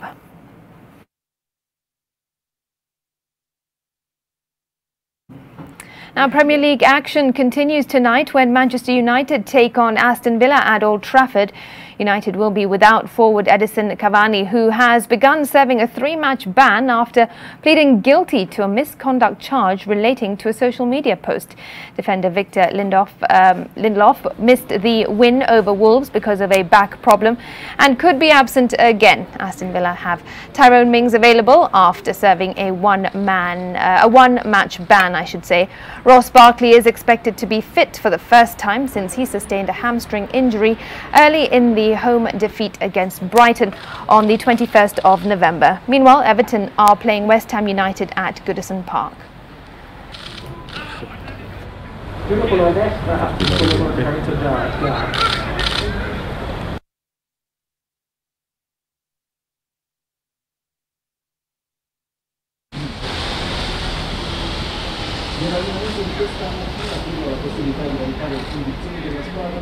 All right, the sports news closes NTV tonight. I should say NTV Weekend Edition. It is Friday night. The trend continues. But first, I say thanks very much to you for joining us. Thanks to Flora Atieno, our sign language interpreter. Wishing you all a great new year ahead. Remember, the virus is still with us, so do stay safe, keep your distance, wear your mask, sanitize and wash your hands. I'm Smriti Vidyarthi, off for a few days, but Zainab Ismail will be with you tomorrow night at 9 o'clock. Bye-bye.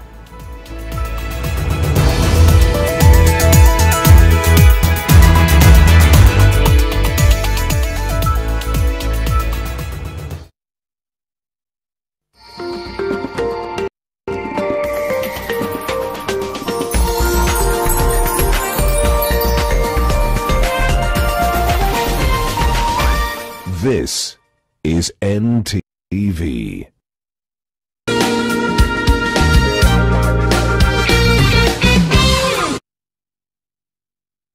Hey there, friends. I know you've probably been hearing a lot about this new coronavirus, or COVID-19 as it's properly called. There is so much information out there, and there are so many rumors going around that sometimes it's hard to know what to believe. This is especially true with today's technologies like the internet and WhatsApp, where untrue information can spread like wildfire. Remember, whether it's something you're hearing from other kids or something you've seen on the internet, you need to first think critically and judge whether the information seems reliable before you believe it. And make sure to really check if it's reliable before you share it with others. This can be hard to do, but my friends, the Ubongo Kids and Uncle T, have got a song to help you out. Information's not always true, so kids, you gotta know what to do. You gotta think before you believe something you read or hear or see. Yes, information is not always true, so kids, you gotta know what to do. You gotta think before you believe something you read or hear or see. I'm telling you, it's not easy to know what you should believe, but start by asking yourself these questions, cause it can help. Who did the information come from? Who? Think about it. Do we trust them? Why? Why did they write it? Why was the information shared to be helpful or nice? Who did the information come from? Who? Think about it. Do we trust them? Why? Why did they write it? Why was the information shared to be helpful or nice?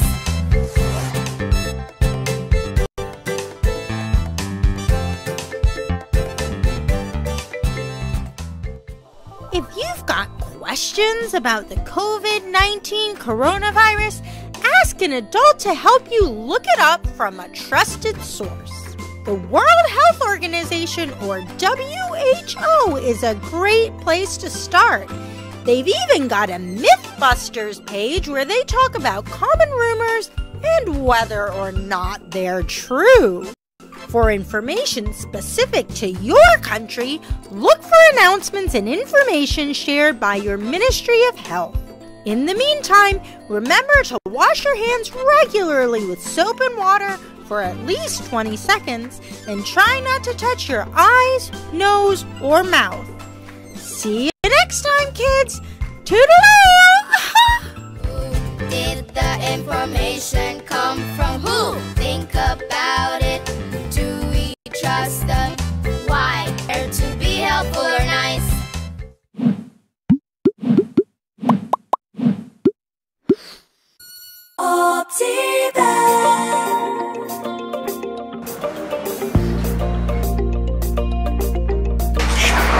Sasa babe, New Year resolutions? Didn't you say the very same things last year? A bit of pressure on how to unlock the new year 2021? select a plot of value-added land within Garden of Joy gated community off Koma Kennel Road, Machakos. Now kuamue January na 21K with Optiven. Call us now on 0790 300 300. Optiven Limited. Experience the difference.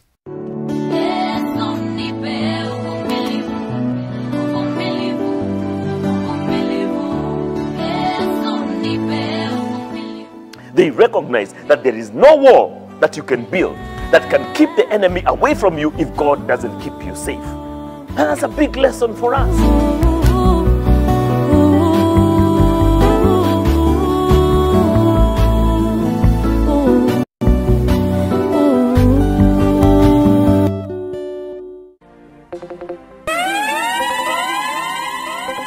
This is Mo Spice. DJ Mo right here, kama kawaida, repping the jam down every Saturday. You know how we do it, from 7 p.m. up until 10 p.m.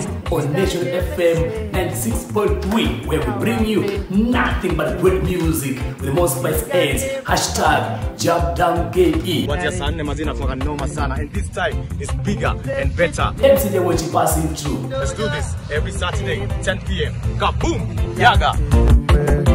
I've got the pot, bring me a cup, pop the golden child. Jump Down in association with Pilsner.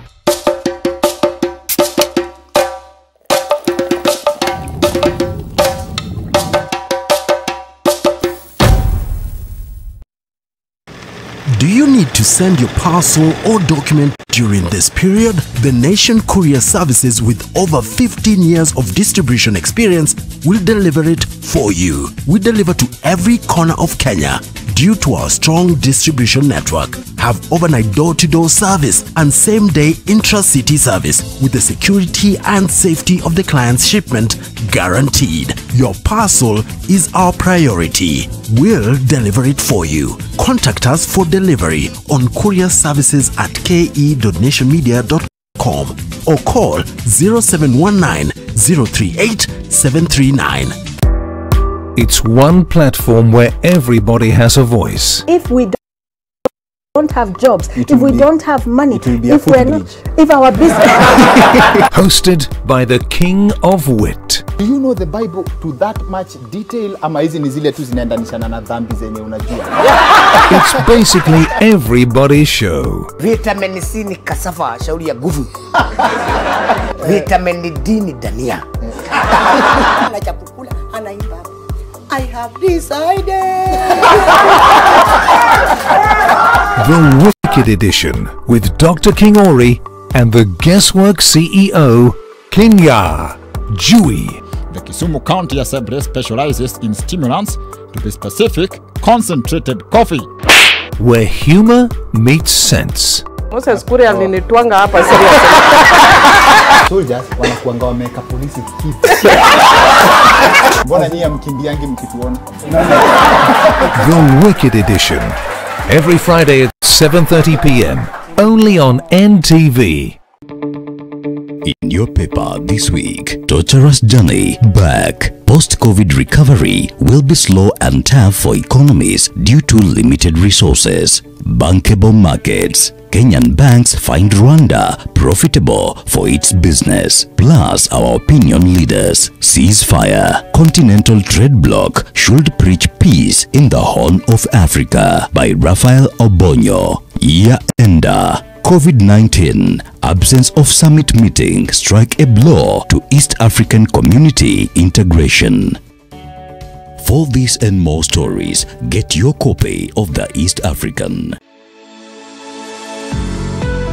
At this time, I want to paraphrase another text from the Old Testament, and this is Jeremiah chapter 33, verse 6. And it says that, nevertheless, I will bring health and healing to it. He was referring to the city of Jerusalem, how it was polluted, how the evils and just crowded the skies and even the streets of Jerusalem, and says, I will heal my people and will let them enjoy abundant peace and security. So God is promising restoration of his people. And I want to give you this hope of restoration that amidst this coronavirus, God is going to heal his people. Are you infected? Are you affected in one way or another as a family, as I am talking to you today? God has promised that he will heal the land, this city. The cities of the world today are crying of COVID-19, but God is saying he will heal them, and he will heal the people and let them enjoy abundance, peace, and security.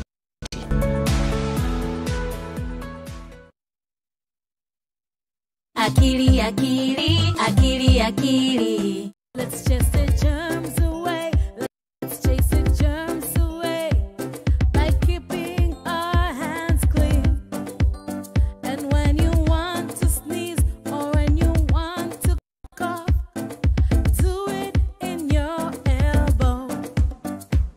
Let's practice sneezing into your elbow. Are you ready? 1, 2, 3. Achoo! Again. Achoo! Yay! You did it! Germs, germs, germs. They make us sick. Germs, germs, germs are not our friends. Germs, germs, germs. They make us sick. Germs, germs, germs. Germs, germs, germs are not your friends.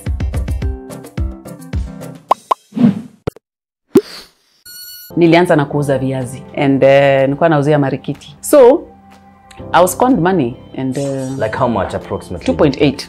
Wow. Yes, and it's not money that I took a loan from anyone, it's money I worked hard So from it the was your potato savings. business. Yes. 2017 after elections, vitu zikaenda vibaya sana kwangu. I ended up being chased out of my house and losing everything. For you,